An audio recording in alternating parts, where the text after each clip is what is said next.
அஸ்ஸலாமு அலைக்கும் வரஹ்மத்துல்லாஹி வபரகாத்துஹு. கண்ணியத்திற்குரிய எல்லாம் வல்ல அல்லாஹ் ஜல்ல ஷானஹு தஆலாவின் நல்லடியார்களே, இஸ்லாம் எப்படியெல்லாம் தனித்து விளங்குகிறது என்பதில் முக்கியமான ஒரு விஷயம், மனிதர்களோடு பழகுகிற நாகரிகத்தில் தனித்து விளங்குவதை சொல்லும் பொழுது அண்டை வீட்டார், நம்ம அடுத்த வீட்டில், பக்கத்து வீட்டில், ஏத்த வீட்டில், மே வீட்டில், கீ வீட்டில் இருக்கிறவங்க எல்லாம் அண்டை வீட்டார்னு சொல்லுவோம். இந்த அண்டை வீட்டார்கள் விஷயத்தில் நடந்து கொள்ளக்கூடிய அறிவுரைகளை இஸ்லாம் சொன்ன அளவுக்கு வேற எந்த ஒரு மார்க்கமும் சொன்னது கிடையாது. நபிகள் நாயகம் ஸல்லல்லாஹு அலைஹி வஸல்லம் சொல்றாங்க, மன்கான யூமினு பில்லாஹி வல் யௌமில் ஆகிர், ஒரு தடவை அல்லாஹ்வையும் இறுதி நாளையும் நம்புறது நெசமா இருந்தால், எதோட சம்பந்தப்படுத்துறாங்கன்னு பாருங்க. ஒருத்தர் அல்லாஹ்வை நெசமா நம்பினால் அல்லது மறுமை நாளை நம்புறவராக இருந்தால் ஃபலா யுதி ஜாரஹு, அண்டை வீட்டாருக்கு தொல்லை கொடுக்க கூடாது. ஒருத்தர் அண்டை வீட்டாருக்கு தொல்லை கொடுத்தாருன்னா அவர் அல்லாஹ்வை நம்பலங்கிறாங்க. எவ்வளவு பெரிய பயங்கரமான ஒரு எச்சரிக்கை. நபிகள் நாயகம் ஸல்லல்லாஹு அலைஹி வஸல்லம் அவர்கள் ஒருத்தர் அல்லாஹ்வையும் மறுமையும் நம்புவதற்கு அளவுகோலாக எதை முன்வைக்கிறார்கள் என்று சொன்னால், அண்டை வீட்டுக்காரருக்கு உங்களுக்கு இடைஞ்சல் பண்ணக்கூடாது, அடுத்த வீடு பக்கத்து வீட்டுக்கு பண்ணக்கூடாது. 6018வது ஹதீஸாகவும் 5186வது ஹதீஸாகவும் இருக்கிறது. இன்னொரு தடவை ரசூல் ஸல்லல்லாஹு அலைஹி வஸல்லம் சொன்னார்கள், வல்லாஹி லா யுமினு, அல்லாஹ் மேல சத்தியமா சொல்றேன் அவன் மூமின் கிடையாது அப்படிங்கிறாங்க. திரும்ப ஒருக்கா சொல்றாங்க, திரும்ப இதே 3 தடவை, வல்லாஹி லா யுமினு, வல்லாஹி லா யுமினு, வல்லாஹி லா யுமினு, அல்லாஹ் மேல சத்தியமா அவன் மூமின் இல்ல, அவன் முஸ்லிம் அல்ல, அவன் இறை நம்பிக்கையாளன் இல்ல அப்படின்னு சஸ்பென்ஸா ரசூல் ஸல்லல்லாஹு அலைஹி வஸல்லம் சொல்றாங்க. சஹாபாக்கள் கேட்கறாங்க, மன் யா ரசூலல்லாஹ், யாரை பத்தி சொல்றீங்க, யாரு மூமின் இல்லங்கிறீங்க, நீங்க யாரை பத்தி இந்த எச்சரிக்கையை சொல்றீங்கன்ற உடனே நபிகள் நாயகம் ஸல்லல்லாஹு அலைஹி வஸல்லம் சொன்னார்கள், அல்லதி லா யஅமனு ஜாருஹு பவாயிகஹு, யாருடைய அண்டை வீட்டாருக்கு இவனுடைய தொந்தரவை தாங்க இயலலையோ அவன் தான் மூமின் கிடையாது. நம்ம தொந்தரவு அண்டை வீட்டுக்காரன் தாங்க முடியாத அளவுக்கு இருந்துச்சுன்னு சொன்னா நம்ம இஸ்லாத்துல இல்லையா. அடுத்த வீடு பக்கத்து வீடு என்பதை எப்படி நம்ம கொண்டு போகணும்னு கேட்டா, நம்ம சொந்தக்காரங்கள் மாதிரி அதை கொண்டு போகணும். நம்மளால பக்கத்து வீட்டுக்காரங்க தொல்லை வரக்கூடாது என்று சொல்லிட்டு இதை ஒரு சாதாரணமா மேம்போக்கா போற போக்குல சொல்லாம எவ்வளவு கடும் வார்த்தையை சொல்றாங்கன்னா, அண்டை வீட்டுக்காரனுக்கு உன்னால தொந்தரவு இருந்தா நீ மூமின் இல்ல, இஸ்லாத்துல நீ இருக்க முடியாது அப்படின்னு சொல்லி இஸ்லாத்தை விட்டு வெளியேற்றக்கூடிய காரியமாக நபிகள் நாயகம் ஸல்லல்லாஹு அலைஹி வஸல்லம் அவர்கள் இதை எச்சரிக்கிறார்கள். இது புகாரியில 6016வது ஹதீஸாக பதிவு செய்யப்பட்டிருக்கிறது. நபிகள் நாயகம் ஸல்லல்லாஹு அலைஹி வஸல்லம் அவங்கள்ட்ட சஹாபாக்கள் கேட்கிறாங்க, அல்லாஹ்வுடைய தூதரே, ஒரு பெண்மணி இருக்கிறார், அவர் நிறைய தொழுகிறார், நோன்பு வைக்கிறார், நிறைய தர்மங்கள் எல்லாம் செய்கிறார், ஆனால் பக்கத்து வீட்டுக்காரருக்கு தொந்தரவா இருக்கிறாரு. ரசூல் ஸல்லல்லாஹு அலைஹி வஸல்லம் கேட்கிறாங்க, யுதுகுரு மின் கஸரத்தி ஸலாத்திஹா வ ஸியாமிஹா வ ஸதகத்திஹா, நிறைய தொழுகிறார், நோன்பு வைக்கிறார், தான தர்மங்கள் எல்லாம் செய்கிறார், ஆனா கைர அன்னஹா தூதி ஜீரானஹா பிலிசானிஹா, தன்னுடைய நாவுனால தொல்லைன்னா அடிக்கிறது ஒதுக்கிறது இல்ல, ஒரே திட்டு சண்டை. எப்ப பார்த்தாலும் என்ன செய்யறது, அக்கம் பக்கத்துல பார்த்தா சண்டை நாரிக்கிட்டு இருக்கோம், பார்த்துட்டு இருக்கிறோம். 2 பக்கத்து வீட்டுக்காரனுக்குள்ள சண்டை அவ்வளவு மோசமா இருக்கும். அப்ப இந்த மாதிரி எல்லாம் இருக்கிறாளே ஒரு பெண்ணு, அவள் அப்படி ஒரு பெண்ணு இருந்தால் அவளுக்கு என்ன நிலைமை என்று ரசூல் ஸல்லல்லாஹு அலைஹி வஸல்லம் அவங்கள்ட்ட கேட்கும் பொழுது ரசூல் ஸல்லல்லாஹு அலைஹி வஸல்லம் சொன்னாங்க, ஹிய ஃபின்னார், அவ போறது நரகம்தான். பாருங்க, நிறைய தொழுகிறா, நிறைய நோன்பு வைக்கிறா, நிறைய தான தர்மங்கள் செய்யறா, ஆனா பக்கத்து வீட்டுக்காரங்களுக்கு தொந்தரவு பண்றா. அவளுக்கு என்ன தொந்தரவு கூட வாயினாலதான், வேற உரிமையை பறிக்கிற அந்த மாதிரி மேட்டர் இல்ல, வாயினால தொந்தரவு திட்டுறது, அந்த மாதிரி தொந்தரவு பண்ணுகிறாள், அவளுக்கு என்ன நிலைமை. ரசூல் ஸல்லல்லாஹு அலைஹி வஸல்லம் சொன்னா ஹிய ஃபின்னார், நரகத்துக்கு போயிருவா. அப்போ சஹாபாக்களுக்கு மறு சந்தேகம் வருது, அல்லாஹ்வுடைய தூதரே, இன்னொருத்தி இருக்கிறாள், அவ கம்மியா தான் தொழுகிறா, கம்மியா தான் நோன்பு வைக்கிறா, கம்மியா தான் தான தர்மம் செய்கிறா, இந்த மாதிரி ஒரு அற்பமான அளவுக்கு தான் அவளால் நல்லறங்கள் செய்ய முடிகிறது, ஆனால் அவளால் எந்த தொந்தரவும் அடுத்த வீட்டுக்காரங்களுக்கு இல்ல, இவை எப்படி கேட்கிறாங்க. அப்ப ரசூல் ஸல்லல்லாஹு அலைஹி வஸல்லம் ஹிய ஃபில் ஜன்னா, அவ சொர்க்கத்துக்கு போவா. அவ பாருங்க, அதிகமான தொழுகை, அதிகமான நோன்பு, அதிகமான தான தர்மங்கள் இருந்தும் கூட நம்முடைய பக்கத்து வீட்டுக்காரங்களோட நமக்கு சண்டையா இருக்குமேயானால், நம்மளால அவங்களுக்கு ஏண்டா இவனுக்கு பக்கத்துல குடியேறணும் என்று நொந்து போற அளவுக்கு நம்முடைய நடவடிக்கைகள் இருக்குமேயானால், நம்ம போற இடம் நரகம்னு சொன்னா உலகத்துல எந்த சித்தாந்தத்திலாவது இப்படி அண்டை வீட்டுக்காரர்களுக்கு சொல்லப்பட்டிருக்கிறதா? இதையெல்லாம் கவனிக்கிறாங்க. அண்டை வீட்டுல நிம்மதியா இருக்கணும், உனக்கு 2 பேர் பக்கத்துல உட்கார்ந்துருக்கிற காலமெல்லாம் நீங்க இருக்க போறீங்க, அப்ப ஒருத்தருக்கு ஒருத்தர் அட்ஜஸ்ட்மெண்ட் இருக்கணும், சகிப்புத்தன்மை இருக்கணும். இந்த மனநோயாளி உங்களுக்கு கஷ்டமாயி போயிடும். அதுக்குதான் ரசூல் ஸல்லல்லாஹு அலைஹி வஸல்லம் என்ன செய்யறாங்கன்னா, இதெல்லாம் கொஞ்சம் அட்ஜஸ்ட் பண்ணிக்கிறங்க. இந்த ஹதீஸ் முஸ்னத் அஹ்மதுல 9298வது ஹதீஸாக இருக்கிறது. ஒரு மனிதர் ரசூல் ஸல்லல்லாஹு அலைஹி வஸல்லம் கிட்ட கேட்கிறார், அல்லாஹ்வுடைய தூதரே, நான் நல்லவன் தான், நான் செய்யறதெல்லாம் நல்ல காரியம் தான் என்பதை நானே எப்படி முடிவு செய்து கொள்வது? மறுமையில ஜட்ஜ்மெண்ட் எல்லாம் பண்ணுவான், அது இருக்கட்டும். மறுமையில எல்லாம் பண்றதுக்கு முன்னாடி நம்ம கரெக்டான ஆள் தான் அப்படின்னு நம்மளை பத்தியே நம்ம ஒரு முடிவு செய்யலாம்ல. நம்மளை பத்தி ஒரு எடை போட்டு நம்ம சரிதான், நம்ம ரைட் தான் சொல்லி. அப்ப அவர் கேட்கிறாரு, நான் ஓரளவுக்கு நல்லவன் என்று நானே முடிவு செய்து கொள்வதற்கும் நான் கெட்டவன் தான் என்று நானே முடிவு செய்து கொள்வதற்கு ஏதாவது வழி இருக்குதா என்று ரசூல் ஸல்லல்லாஹு அலைஹி வஸல்லம் உங்கள்ட்ட வந்து கேட்கிறாங்க. அப்ப ரசூல் ஸல்லல்லாஹு அலைஹி சொல்றாங்க, இதா கால ஜீரானுக கது அஹ்சன்த ஃபகத் அஹ்சன்த. உன் பக்கத்து வீட்டுக்காரன் நீ நல்ல ஆளுப்பான்னு சொன்னா நீ நல்லவன் தான். நீ யாருக்கு நல்ல பேர் வாங்கன்னு உன் பக்கத்து வீட்டுக்காரன் உன்னைய பத்தி நல்ல மனுஷன் அப்படின்னு சொல்லிட்டாரையானால் நீ நல்லவன். ஒய்தா காலு அன்னக்க கது அசத்த, நீ மகா கெட்ட வேண்டவர்கள் சொல்லிவிட்டார்களே ஆனால் பக்கத்து நீ கெட்டவன் தான். அப்ப நீ நல்லவனா கெட்டவனாங்கிறது நீ தீர்மானிக்க இயலாதுப்பா. வேற தூரந்தொலையில உள்ளவன் உன்னை பார்க்க மாட்டான், அவனும் தீர்மானிக்க இயலாது.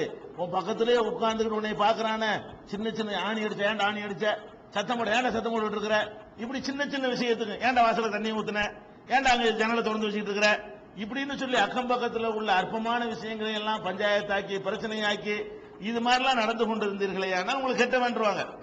அது வெளிப்படும் நீங்க யாரு என்பதை. அப்ப நாம யாரு என்பதை நம்ம எடை போட்டுக் கொள்வதற்கு சரியான அளவுகள் என்னன்னு கேட்டா, நீங்க பக்கத்து வீட்டுக்காரங்களோட எப்படி நடக்கிறீங்க இது அளவுகள் ஆக்குறாங்க. இது இப்னு மாஜாவுல 4212வது ஹதீஸாக இருக்கிறது. இன்னும் சொல்ல போனா ரசூல் ஸல்லல்லாஹு அலைஹி வஸல்லம் சொல்றாங்க, ஜிப்ரீல் அலைஹிஸ்ஸலாம் அவர்கள் அடிக்கடி வந்து என்னிடத்துல அண்டை வீட்டார் விஷயத்தில் ஒழுங்கா நடந்துக்கிறீங்கன்னு வலியுறுத்திக்கிட்டே இருந்தாங்க. மாசால ஜிப்ரீல் யூசினி ஜிப்ரீல் பில் ஜாரி, ஜிப்ரீல் அலைஹிஸ்ஸலாம் அவர்கள் அண்டை வீட்டார் பக்கத்து வீட்டுக்காரங்களை பத்தி ரொம்ப எனக்கு அறிவுரை சொல்லிக் கொண்டே இருந்தார்கள். எந்த அளவுக்கு அறிவுரை சொன்னார்கள் என்று கேட்டால், இவர் சொல்றதை வச்சு பார்த்தா நாளைக்கு அவர் வாரிசாகனால் ஆக்கிடுவாங்க போல இருக்க, அண்டை வீட்டில் இருக்கிறவருக்கு நம்ம சொத்துல பங்கு இருக்குன்னு சொன்னாலும் சொல்லிடுவார் போல இருக்க என்று நான் நினைக்கிற அளவுக்கு. ரசூலுல்லாஹ் சொல்றாங்க, ஹத்தா லனந்து அன்னஹு சைவரிது, அவரை நமக்கு வாரிசாக்கிடுவாங்க போல இருக்கு என்று நான் நினைக்கும் அளவுக்கு அண்டை வீட்டாருக்கு அவ்வளவு உரிமை இருக்குது, ஒழுங்கா நடந்துக்கன்னு சொன்னா ரசூலுல்லாஹ்வுக்கு நினைப்பு வந்துருச்சான். இந்த போற போக்க பார்த்தா என்னவாயிரும் போல இருக்கு, இவனுக்கு நம்ம சொத்துல பங்கு இருக்குன்னு சொன்னாலும் சொல்லிடுவாங்க போல இருக்க என்று நான் நினைக்கிற அளவுக்கு ஜிப்ரீல் அலைஹிஸ்ஸலாம் அவர்கள் அண்டை வீட்டாரை பற்றி அதிகமாக எனக்கு வலியுறுத்தி கொண்டே இருந்தார்கள் என்று நபிகள் நாயகம் ஸல்லல்லாஹு அலைஹி வஸல்லம் சொன்ன செய்தி புகாரியில 6015வது ஹதீஸாக 6014வது ஹதீஸாக இடம்பெற்றிருக்கிறத பார்க்கிறோம். இதெல்லாம் விட முக்கியமான விஷயம் என்ன தெரியுமா, அண்டை வீட்டாருக்கு ஒரு உரிமை இருப்பதாக இஸ்லாம் சொல்லுகிறது. இது உலகத்துல யாருமே சொன்னது கிடையாது. என்ன உரிமை? நம்முடைய வீடு, நம்ம அண்டை வீட்டில் ஒருத்தங்க இருக்கா, நம்ம ஒரு வீட்டில் இருக்கிறோம். நம்ம வீடு வந்து ஏதோ ஒரு காரணத்துக்காக நம்ம விற்க நினைக்கிறோம். இந்த வீடை வேணாம் வேற இடத்துக்கு போயிருவோம் என்று விற்க நினைக்கிறோம். இந்த விற்க நினைக்கும் பொழுது அண்டை வீட்டுக்காரர் அதை வாங்க விரும்புறாரு, இன்னும் ஒருத்தரும் வாங்க விரும்புறாரு. இப்ப யாருக்கு முன்னுரிமை என்று சொன்னால் அண்டை வீட்டுக்காரர் தான் முன்னுரிமை படைத்தவர். அண்டை வீட்டுக்காரர் வேணான்னு சொன்னா தான் நீ வேற ஆளுக்கு விற்கணும். நம்ம பக்கத்திலே இருந்து அவரு அந்த இடத்தை பார்த்து அவரு டைட்ல நெருக்கடில் இருப்பாரு, இந்த வீடும் கிடைச்சா நமக்கு நல்லா இருக்குமென்று இருந்திருப்பாரு. அவருக்கு அது தேவை, அந்த தெருவுல பழகுனவர். அப்ப நம்ம வீட்டை விற்கிறதா இருந்தா கூட பக்கத்து வீட்டுக்காரங்களை கூப்பிட்டு கேட்கணும், நான் இதை விற்க போறேன், நீங்க எடுத்துக்கிற உங்களுக்கு ஏதாவது ஐடியா இருக்குதா, உங்களுக்கு திட்டம் ஏதாவது இருக்குதா, இந்த பக்கத்திலையும் கேட்கணும், இந்த பக்கத்திலையும் கேட்கணும், மேலே இருந்தாருன்னா மேலையும் கேட்கணும். இப்ப இந்த பிளாட் விற்கிற சிஸ்டம் இருக்கு, துண்டு துண்டா விற்கலாமே, முதல்ல நிலத்தோடு தான் விற்கணும். இப்ப என்ன செய்யலாம், ஆகாயத்தில் விற்கலாம் இருக்கா இல்லையா, அதனால மேல உள்ள போர்ஷன் விற்கிறதா இருந்தா கீழே உள்ளோட்டு என்ன செய்யணும், நான் மேல காலி பண்ணிட்டு போக போறேன், உங்களுக்கு தேவைப்படுமா, தேவையில்லை, அப்பதான் அடுத்த ஆள்கிட்ட போகணுமா. எந்த அளவுக்கு என்று சொன்னால் ஒரு சம்பவமே இருக்கிற, என்ன சம்பவம்னு கேட்டா, அம்ர் இப்னு ஷரீதுங்கிறவங்க சொல்றாங்க, நான் வந்து சாத் இப்னு அபி வக்காஸ் அவர்களோடு இருந்தேன். அப்ப மிஸ்வர் இப்னு மஹரமாங்கிறவர் வந்து அவருடைய என் தோல்ல கையை வச்சாரு.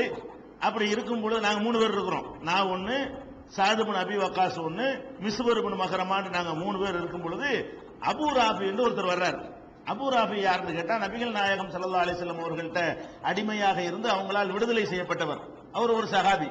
அப்ப அபூ ராஃபிங்கிறவர் வந்து அவர் சொல்றாரு, சாதுட்ட சொல்றாரு, சாத் இப்னு அபி வக்காஸ்ட்ட, சாத் இப்னு அபி வக்காஸ் சொர்க்கத்திற்கு நன்மாராயம் செய்யப்பட்ட 10 பேர்ல ஒரு ஆளு. அல்லாஹ் வந்து இவருக்கு நிறைய பரக்கத்தை கொடுத்துட்டான். அப்துர் ரஹ்மான் இப்னு அவ்ஃப் மாதிரி நிறைய பணங்காசுகள் எல்லாம் நினைஞ்சான். நிறைய அவரே ஒரு காலத்துல நினைச்சு சொல்லுவாரு, அந்த காலத்துல பெருச்சம்பளுக்கு தாளம் போட்டோம், இன்னைக்கு அல்லாஹ் அப்படி தந்துட்டான் அப்படி தந்துட்டான் அவரே சொல்லுவார். அந்த அளவுக்கு ஒரு வசதியான ஆளா இருந்தார். அவற்றை வந்து அபூ ராஃபி சொல்றாங்க, சாத் அவர்களே, உங்க வீட்டுக்குள்ள எனக்கு 2 ரூம் சொந்தமா இருக்கிறது. அவருடைய வீடு பெரிய வீடு, அதுல 2 உள்பகுதி இவருக்கு சொந்தமா இருக்கிறது, அதுல 2 அறை வந்து எனக்கு சொந்தமா இருக்குது இல்லையா, அதை வந்து நான் வந்து விற்க போறேன், நீங்க விலைக்கு வாங்கிக்கிறங்க அப்படின்னு சொல்றாரு. இபுத்த மின்னி பைத்தைய ஃபீ தாரிக்க, உங்க வீட்டில் உள்ள என்னுடைய 2 ரூமையும் என்ன செய்யறேன், நான் வந்து விற்கிறேன், நீங்க விலைக்கு வாங்கிக்கிறங்க அப்படின்னு அவர் சொல்றாரு. சாது சொல்றாரு, எனக்கு தேவையில்லை, நான் வாங்க மாட்டேன், எனக்கு அவசியம் இல்லைங்கிறாரு. அப்ப மிஸ்வர் இருக்கார்ல, அவர் ரெக்கமெண்ட் பண்றாரு, இல்ல நீங்க வாங்கிக்கிறங்க, பாவம் கஷ்டப்படுறாரு, விற்கன்னு வந்துட்டார்ல, நீங்க வாங்கிக்கிறங்கன்னு அவர் சொல்றாரு.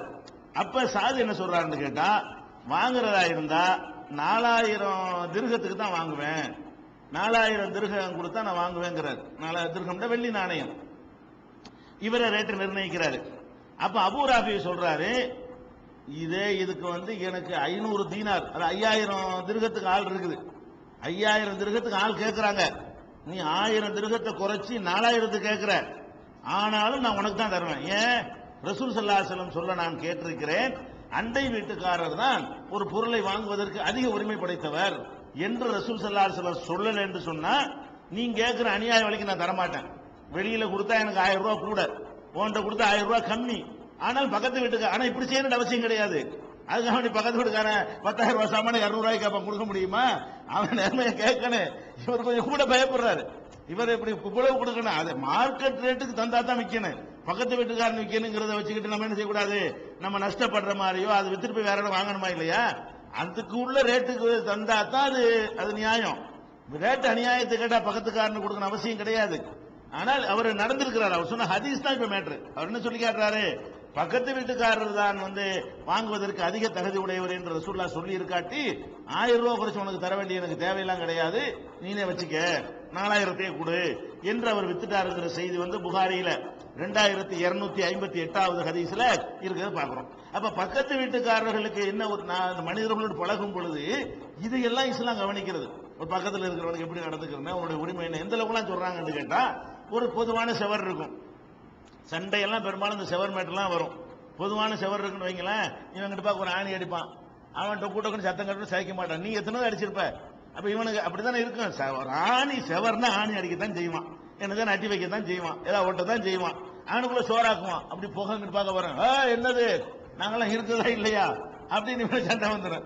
அந்த மாதிரி எல்லாம் இந்த செவத்து மேட்டர்ல பஞ்சாயத்து வரும். நபிகள் நாயகம் ஸல்லல்லாஹு அலைஹி வஸல்லம் சொல்றாங்க, ஒரு அண்டை வீட்டுக்காரன் வந்து அவன் செவத்துல என்னத்தையா அறைவத நீ தடுத்துடக்கூடாது, அதனால ஒரு தொந்தரவு இருந்தா கூட அதை நீ சகிச்சு பழவனு. பக்கத்து வீட்டுக்காரன் அவன் வீட்டுல என்னமோ பண்றான், அவன் போர்ஷன்ல அவன் பகுதியில் இருக்கக்கூடிய செவத்துல என்னத்தையே செய்யறான், என்ன செய்யக்கூடாது, நம்ம அதையெல்லாம் தடுத்துடக்கூடாது என்று நபிகள் நாயகம் ஸல்லல்லாஹு அலைஹி வஸல்லம் அவர்கள் அதுக்கு கூட அறிவுரை சொல்றாங்க என்ற செய்தி புகாரில 2463வது ஹதீஸ், 5627வது ஹதீஸ்லயும் இருக்கிறத பார்க்கிறோம். இன்னும் சொல்ல போனால் நம்ம ஒரு விசேஷமாக எதையாவது செய்தோன்னு வைங்க, அதெல்லாம் இப்ப அடிபட்டு போச்சு, நம்ம சாப்பிட்டோம், நம்ம சாப்பிட்டு இருப்போம், வழக்கமா எல்லாரும் சாப்பிடுற அப்படின்னா அண்டை வீட்டுக்காரங்களை பார்க்க தேவையில்லை.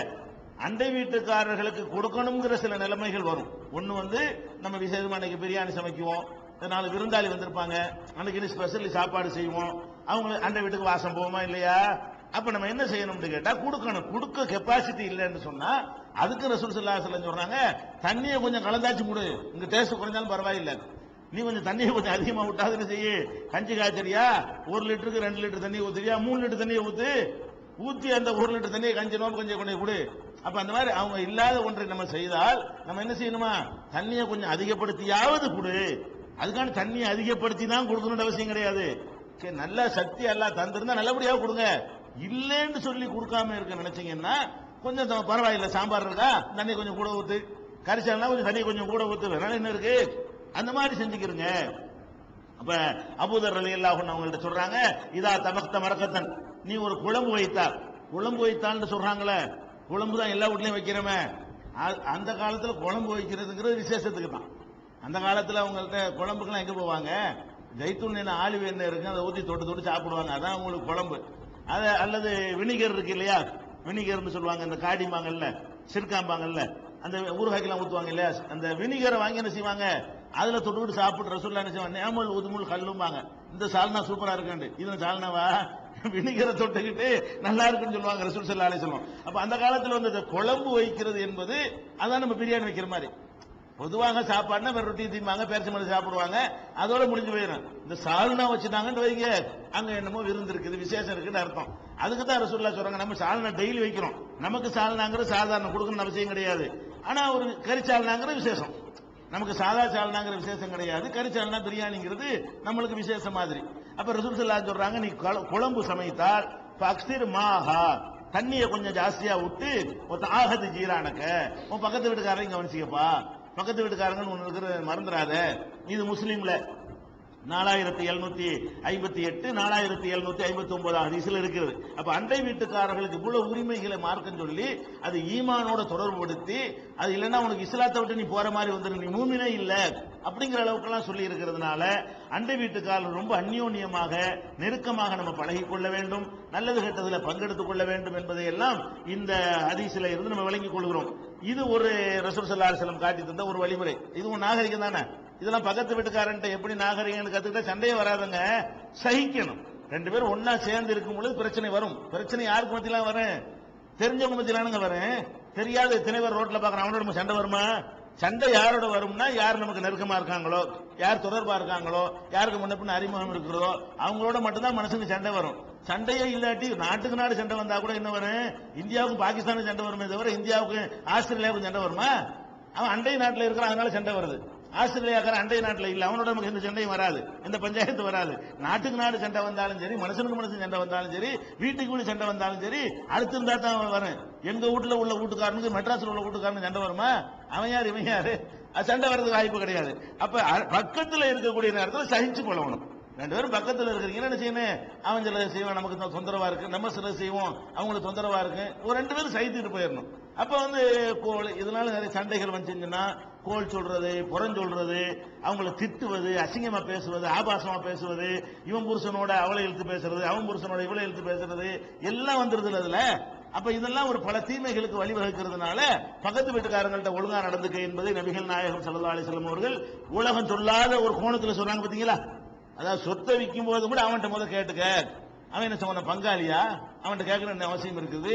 பங்காளிட்ட கேட்கணும் ஒரு ஹதீஸ் தனியா இருக்கிறது. பங்காளிட்ட கேட்க சொல்ற மாதிரி யார்கிட்ட கேட்க சொல்றாங்க? இந்த மாதிரி பக்கத்து இருக்காரன் கேள்வி சொல்ற அளவுக்கு ஒரு முக்கியத்துவம் இருக்கிறது. இது ஒரு தனித்து விளக்குறது. அதே மாதிரி நம்ம ஒரு சபையில உட்கார்ந்து இருக்கிறோம். சபையில உட்கார்ந்து இருக்கும் போது நிறைய ஒழுக்கங்கள் எல்லாரும் சொல்லுவாங்க. சபையில் அமைதியா இருக்கணும், கூச்சல் போடக்கூடாது, குழப்பம் பண்ணக்கூடாது, சொல்றது ஒழுங்கா கேட்கணும், ஒரு கட்டுப்பாடோடு இருக்கணும். இதெல்லாம் உலகம் எல்லாரும் சொல்லக்கூடியதுதான். ஆனால் உலகமே சொல்லாத ஒரு சில விஷயங்களை நபிகள் நாயகம் ஸல்லல்லாஹு அலைஹி வஸல்லம் அவர்கள் நமக்கு சொல்லி காட்டுறாங்க. என்னது? ஒரு சபையில நீங்க பாத்தீங்கன்னு சொன்னா, இந்த உலகத்தை எவனுமே பேண மாட்டேங்கிறான். ஆள் பார்த்து என்ன செய்யணும், முக்கியமான ஆள் வந்துட்டானுங்களா, அல்ல என்ன முன்னாடி தள்ளி விட்டு உட்கார்றது. ஒரு ஆள் முன்னாடி உட்கார்ந்துருப்பான், அவன் முன்னாடி உட்கார தகுதி படைச்சவன் தானே.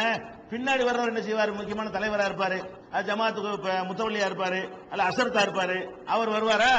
இவன் உட்கார்ந்து இருப்பான, என்ன அங்க உட்கார்ந்து ஒருத்தன் உட்கார்ந்து இருக்கிறவனை கிளப்பிட்டு அவன் இடத்துல போய் உட்கார்ற இந்த பண்பாடு நிறைய இடத்துல இருக்கா இல்லையா? நிறைய சபையில நீங்க பார்க்கலாம். எந்த ஒரு சபையாக இருந்தாலும் இந்த மாதிரி ஒருத்தன் ஏற்கனவே உட்கார்ந்து இருந்தவன், அவன் தரம் குறைஞ்சவனா இருந்தால், வரக்கூடிய ஒரு தரம் கூடினவர் என்று நினைத்தால் இந்த மாதிரி ஒதுக்கக்கூடிய நிலைமை எல்லாம் பார்க்கிறோம். இதை இஸ்லாம் காணி, இது எப்படி இது அநியாயம் இல்லப்பா, இது பண்பாடா, இது நாகரிகமா? நபிகள் நாயகம் ஸல்லல்லாஹு அலைஹி வஸல்லம் சொல்றாங்க, லா யுகீமுர் ரஜுல மின் மஜ்லிஸிஹி சும்மா யஜ்லிஸு பிஹி. ஒரு மனுஷன் இன்னொரு மனுஷன் உட்கார்ந்து இருக்க இடத்துல எழுப்பி விட்டு அந்த இடத்துல நீ உட்கார்ந்துராத, இது தவறு என்று இதெல்லாம் கவனிக்கிறாங்க. எல்லாத்தையும் இப்படி எல்லாம் எடுத்து பாத்தீங்கன்னா 80 வருஷம் 90 வருஷம் சமுதாயத்துக்கு பாடுபட்டவனுடைய அறிவுரைகளை நீங்க எடுத்து பாருங்க. இப்படி எல்லாத்தையுமா பேசியிருப்பான். எதை எடுத்தாலும் சபையில் உட்கார்ந்து இப்படிதான் பண்ணணும், பக்கத்து வீட்டுக்காரன் இப்படிதான் நடக்கணும், சிந்தா இப்படிதான் திங்கணும், சிறுநீர் கழிச்சா, எதை பார்த்தாலும் இஸ்லாம் தலையிடுது. அல்லாஹ்வுடைய மார்க்கமா இருக்கிறதுனால எந்த ஒரு மேட்டரா அங்கன ஒருத்தர் புண்படுறான் பாரு, ஒருத்தனை எழுப்பி விட்டு நீ உட்கார்ந்தீங்கன்னா அவன் நிலையில இருந்து நீ பாரு, அவன் மனுஷன் தானே, அவன் முன்னாடி வந்ததுக்கு என்ன அர்த்தம் இருக்கிறது? நீ முன்னாடி வந்திருக்கணும். உனக்கு முதல்ல இடம் வேணும்னு சொன்னா முன்னாடி நீ வா, நீ எப்படி லேட்டா வரலாம் அப்படின்னு ரசூல் ஸல்லல்லாஹு அலைஹி வஸல்லம் அவர்கள் கண்டிக்கிறது புகாரியில 911, 6269, 6270 ஆகிய ஹதீஸ்கள்ல பதிவு செய்யப்பட்டிருக்கிறத பார்க்கிறோம். அதை விட நம்ம ஒரு இடத்துல உட்கார்ந்துட்டோம், உட்கார்ந்தா என்ன செய்வோம்? 2 மணி நேரம் பயான், 2 மணி நேரம் உட்கார வேண்டி இருக்கிறது, அல்ல 3 மணி நேரம் ஒரு நிகழ்ச்சி, 3 மணி நேரம் உட்கார வேண்டி இருக்கிறது. எல்லா மனுஷனுக்கு அந்த இடத்துல 3 மணி நேரம் உட்கார இயலுமா? முதல்ல வந்துட்டான் வாஸ்தவம். வந்துட்டாலும் 3 மணி நேரத்துக்குள்ள எத்தனையோ விஷயங்கள் இருக்கும். வயிற்று வலிக்கும், பாத்ரூம் போக வேண்டியிருக்கும், தாகம் எடுக்கும். 3 மணி நேரம் எப்படி உட்கார்ந்து தூக்கம் வர மாதிரி இருக்கும். ஒரு டீயை குடிச்சிட்டு வருவோமே நினைக்குமா? நினைச்சிட்டு அவன் முதல்ல வந்தவன் அவன் எந்திரிச்சு போனான்னு வைங்க, போனா அந்த இடத்துல வேற ஆள் உட்காந்துருவோம். உரிமை அது போயிட்டான்ல, ரிசர்வ் பண்றது ஒத்துக்குருவோமா? ஒத்துக்கிற மாட்டோம். ஆனா லாஜிக் இது நல்லா இருக்கலாமே தவிர மனிதன்கிற இயற்கை தன்மையோட பாத்தீங்கன்னா இது நல்லது கிடையாது. அவன் ஆர்வமா வந்துட்டான். எந்த மனுஷனுக்கு 4 மணி நேரம் உட்காரையில, எந்த மனுஷன் 5 மணி நேரம் ஒரு சபையில் உட்கார்ந்துருக்கையில? அப்ப 5 மணி நேரம் உள்ள ஒரு சபைன்னு வைத்துக் கொண்டால் அவன் திரும்ப வரும் எண்ணத்திலே போனானேயானால், அதை சொல்லிட்டு போனால், அல்லது மாதிரி ஒரு பொருளை வச்சுட்டு ரிசர்வ் துண்டை போட்டு ரிசர்வ் பிடிக்கிறாங்கல்ல, அந்த மாதிரி எல்லாம் துண்டை போட்டு ரிசர்வ் பண்ணிட்டு போனால் அவன் தான் திரும்பி வந்தா அவனுக்கு தகுதிங்கிறாங்க ரசூல் ஸல்லல்லாஹு அலைஹி வஸல்லம். பாருங்க இவ்வளவு இதெல்லாம் இவ்வளவு மைனூட்டா கவனிக்கிறாங்க.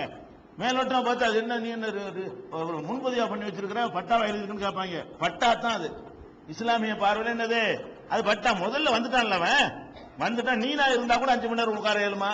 அவன் இடத்துல நீ வந்து உட்கார்ந்துருக்க 5 மணி நேரம் நிகழ்ச்சியில 5 மணி நேரம் எவனுக்கு உட்கார இயலு? மனிதன்கிற முறையில பலவிதமான தேவைகள் மனுஷனுக்கு இருக்கிறது.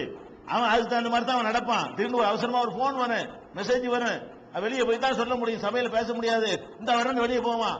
அவன் இது மீட்டிங்ல முதல் இடம் கிடைக்கணுங்கிறதுக்காக வேண்டி 7 மணிக்கு வந்து உட்கார்ந்தவன், நீ 10:30 மணிக்கு உட்கார்ந்து போய் அந்த இடத்துல டக்குனு உட்கார்ந்துக்க முடியுமா? எந்திரிச்சவன அவன் ஒரு அவசரத்துக்கு போறானா என்ன செய்யணும்? அந்த இடம் அவனுக்கு வெயிட் பண்ணிட்டு இருக்கானு. இதெல்லாம் கவனிக்கிறாங்க. இயற்கை மார்க்கம் மனுஷன் இப்படித்தான் இருப்பான். மனுஷனுக்கு ஒரு அளவு தான் டைம் ஷேர் பண்ண முடியும். அது விளங்கி ரசூல் ஸல்லல்லாஹு அலைஹி சொல்றாங்க, இதா காம அஹதுக்கும் மின் மஜ்லிஸிஹி, ஒருவர் தன்னுடைய இடத்திலிருந்து எழுந்து விட்டாரையானால், சும்ம ரஜா இலைஹி, திரும்ப அவர் வந்தாரையானால், ஃபஹுவ அஹக்கு பிஹி, அவருக்கு தான் அதுக்கு அதிக உரிமை இருக்கிறது. திரும்ப வந்து விட்டால் நான் உட்கார்ந்து இருந்த இடம் நவல்னு சொன்னா நவன்றணும். ஏன் அவர் உட்கார்ந்து இருந்து போயிருக்கிறாரு, திரும்ப வர்றதுக்காக போயிருக்கிறாரு. அப்ப திரும்பி வர்றதுக்காக அதை சொல்லிட்டோ அதுக்குரிய ஒரு அமைப்பை செஞ்சுட்டோ போகணும். போற மாதிரியே போயிட்டாரு நீங்க, அப்ப உரிமை கொண்டாட இயலாது. நான் போயிட்டு வரேன் அப்படின்னு சொல்லி முடிச்சுட்டு போனேன், அந்த மரம் வர இயலாது. என்ன சொல்லிட்டு போகணும்? இருக்கிற ஆள்கிட்ட நான் வந்துடுறேன் அப்படின்னு சொல்லிட்டு போகணும். அல்ல ஏதாவது ஒரு செல்போனையோ ஒரு கர்ச்சிப்பையோ ஏதாவது ஒண்ணு ஒரு பொருளை வச்சுட்டு போனாருன்னா திரும்பி வருவார். அப்ப அந்த வெயிட்டா இருக்கணும், வெயிட் பண்ணிட்டு இருக்கணும். இது வந்து முஸ்லீம்ல 4047வது ஹதீஸாக இதெல்லாம் கவனிக்குது. பாத்தீங்களா? இதெல்லாம் எவன் இதெல்லாம் கவனிப்பான்? எந்த மனுஷனால் இப்படி ஒரு சட்டத்தை உண்டாக்கி நான் சொன்ன எல்லாத்தையும் தொகுத்து பாருங்க. மூட்டையுமா ஒரு மனுஷன் சொல்ல இயலு? எதை எடுத்தாலும் வணங்குறது இப்படி வணங்கின்னு சொல்லிட்டு போயிடுவான். அதான் சொல்லுவான். சித்தாந்தங்கள் என்ன செய்வான்? கடவுளுக்கு இப்படி இப்படி வழிபாடு செய்யப்பா, இதுதான் சொல்லுவாங்களே தவிர உட்கார்றது, நிக்கிறது, சிரிக்கிறது, பேசுறது, கொடுக்கறது, வாங்குறது எல்லாத்துலயுமா போட்டுக்கிட்டு கவனிச்சுட்டு இருப்பாங்க. மனுஷனுக்கு முடியாது.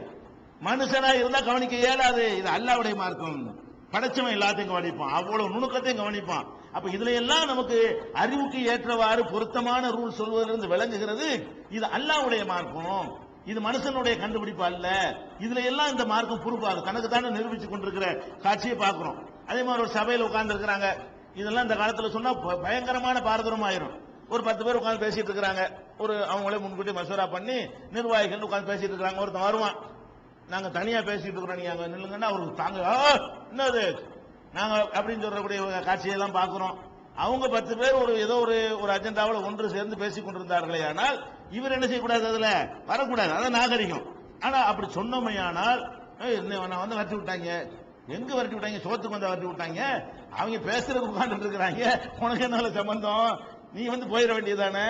அதை வந்து அந்த நாகரிகத்தை உலகத்துல நிறைய பேர் என்ன செஞ்சுக்கிறதுல புரிஞ்சுக்கிறது இல்ல. இன்னும் சில பேர் என்ன செய்வாங்க? பேசிட்டு இருப்போமா, அங்க உட்காந்து புஸ்தகம் படிக்கிற மாதிரி உட்காந்துட்டு கேட்கறது. உடம்புதாங்க இருக்கு, கண்ணுதான் புஸ்தகத்துல இருக்கு, காது எங்க இருக்கு? இங்க இருக்கு. ரகசியம் என்ன பேசுறாங்க அப்படியே கவனிக்கிறது. படுத்து தூங்குற மாதிரி கவனிக்கிறது. இந்த ஒட்டு கேட்கறது, கள்ளத்தனம், இதுகள்லாம் இருக்கு. பாத்தீங்களா?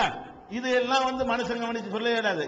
அல்லாஹ்வுடைய ரசூல் சொல்றாங்க, மனிஸ்தமா இலா ஹதீஸி கௌமின், ஒரு சமுதாயம், ஒரு கூட்டம், ஒரு குழு, ஒரு அமைப்பு பேசிக் கொண்டிருக்கும் பொழுது எவன் வந்து ஒட்டு கேட்கிறானோ ஒஹுமுலஹு காரிஹூன், அதை இவர்கள் விரும்பாமல் இருக்கும் பொழுது, நம்ம இந்த பேசுறோம், இதுல ஒட்டு கேட்கிற மேட்டர் கிடையாது, எவ்வளவு வேணாலும் கேட்டுப்போன்னு சொல்லிடுவோம். இது ஒட்டு கேட்கிறதா?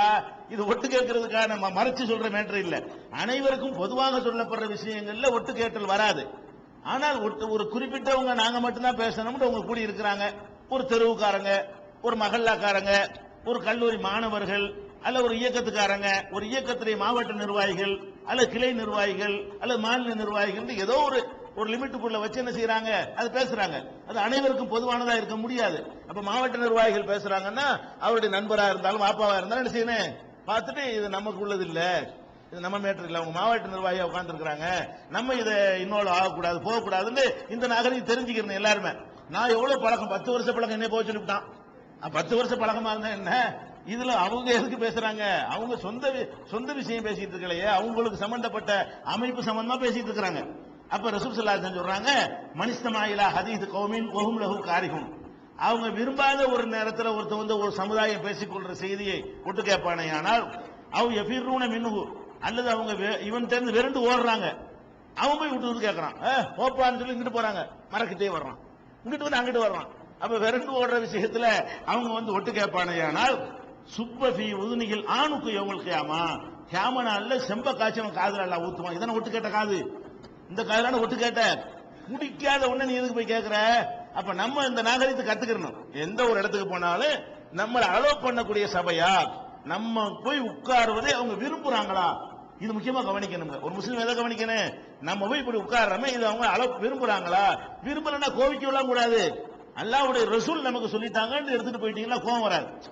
நீங்க அவன் சொல்றான்னு எடுத்துட்டு போனா அவன் மேல கோவம் வரும் உங்களுக்கு. இது ரசூலுல்லாஹ் கற்றுத்தந்த நாகரிகம் எடுத்து பாருங்க, கோவம் வராது. நபிகள் நாயகம் நமக்கு என்ன சொன்னாங்க?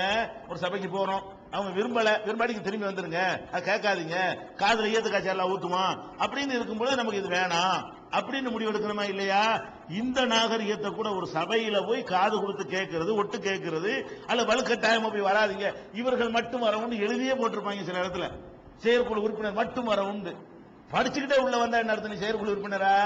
பொதுக்குழு உறுப்பினர் மட்டும் வரவும்பாங்க, சொல்லவும் மாட்டாங்க. சரி போர்டு எழுதுனா நாகரிகமா புரிஞ்சுக்கிடுவாங்கன்னு சொல்லிட்டு ஒரு லிமிட் பண்ணி இருப்பாங்க. அல்ல இவங்க மட்டும் வடக்கு தெருவுக்காரங்க மட்டும் வாங்க, தெற்கு தெருவுக்காரங்க மட்டும் வாங்க, நாங்க இளையாங்குடி ஜமாத்து நாங்க கூடி இருக்கிறோம், இளையாங்குடியை சேர்ந்தவர்கள் மட்டும் வரவும்னா நீ காரைக்குடிக்காரனுக்கு என்ன வேலை?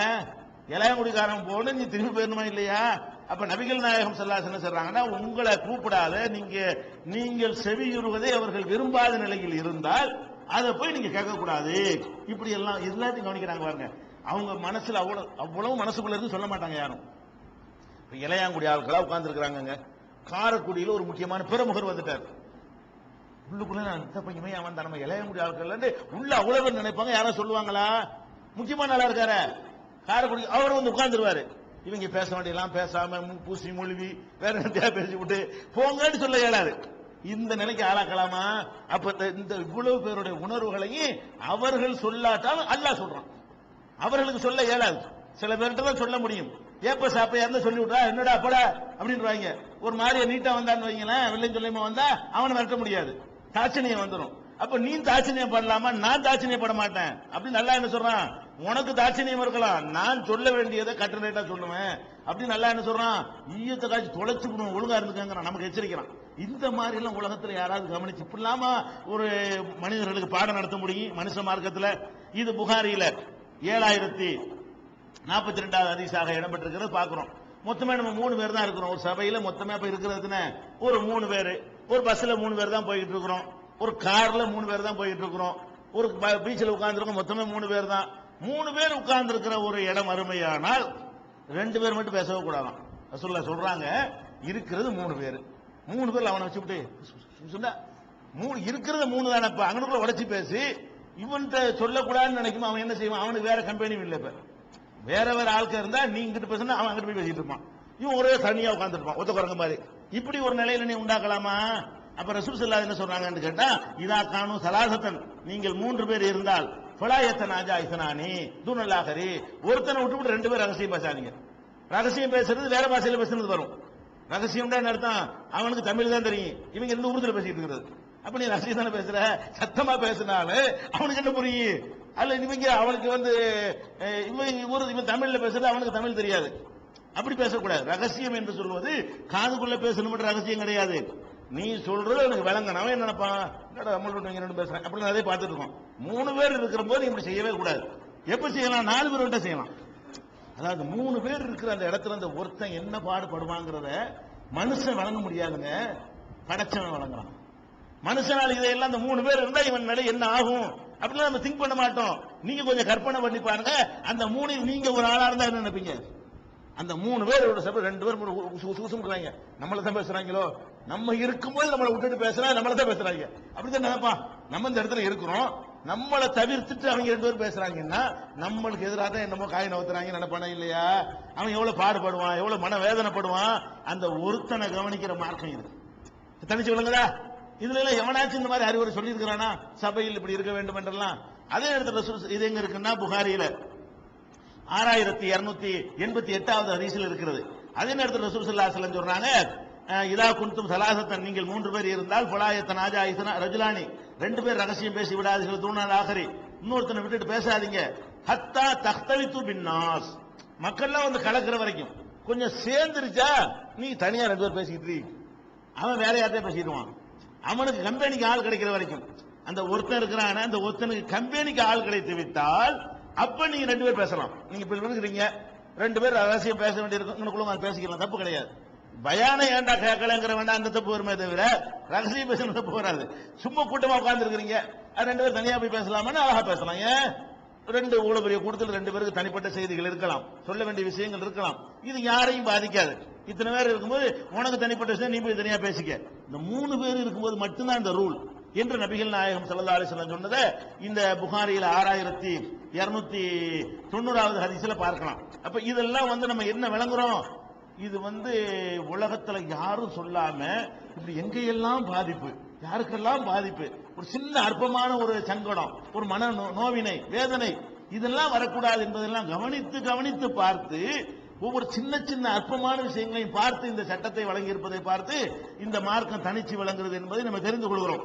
அதே மாதிரி வந்து அதோட முக்கியமான என்னன்னு கேட்டா, ஒரு முஸ்லிம், இது ரொம்ப முக்கியமான விஷயம், உலகத்துல யாருமே சொல்லாத விஷயம், இஸ்லாம் எப்படி சொல்லுதுன்னு பாத்தீங்கன்னா, மற்றவங்களுக்கு ஒன்னால் இடைஞ்சல் வரக்கூடாது என்பது இஸ்லாத்தினுடைய விதியில் ஒன்று ஆக்கப்பட்டிருக்கிறது. அதாவது நம்மளால் வந்து மற்றவனுக்கு இடைஞ்சல் வரக்கூடாது, நம்மளால் மற்றவனுக்கு உதவிதான் கிடைச்சிக்கிட்டு இருக்கணும் என்று 2ஆக பிரித்து, நம்மளால எங்க சின்ன சின்ன விஷயங்கள்ல இடைஞ்சல் வந்தா கூட மண்டையில தட்டி இந்த மாதிரி நடக்கக்கூடாது என்று சொல்ற அளவுக்கு இந்த மார்க்கம் வந்து பிறர் நலன்ல அக்கறை செலுத்தக்கூடியது தனித்து விளங்குகிறது.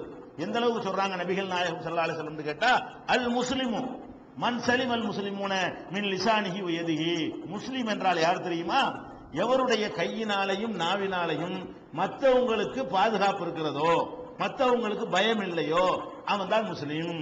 முஸ்லிம்னா யாரு, இவன் அம்மோடி அப்படின்னா நீ முஸ்லீம் இல்ல. உன்னை பார்த்து பாய்ப்பா அவர் ஒண்ணும் இல்லப்பா பாய்னா அப்படிங்கிற அளவுக்கு நீ இருந்தா நீ முஸ்லீம். அவன் என்ன கூட அப்படியே வர்றான் இப்படிங்கிற மாதிரி நடந்தது வை, அப்ப நீ முஸ்லீம் கிடையாது.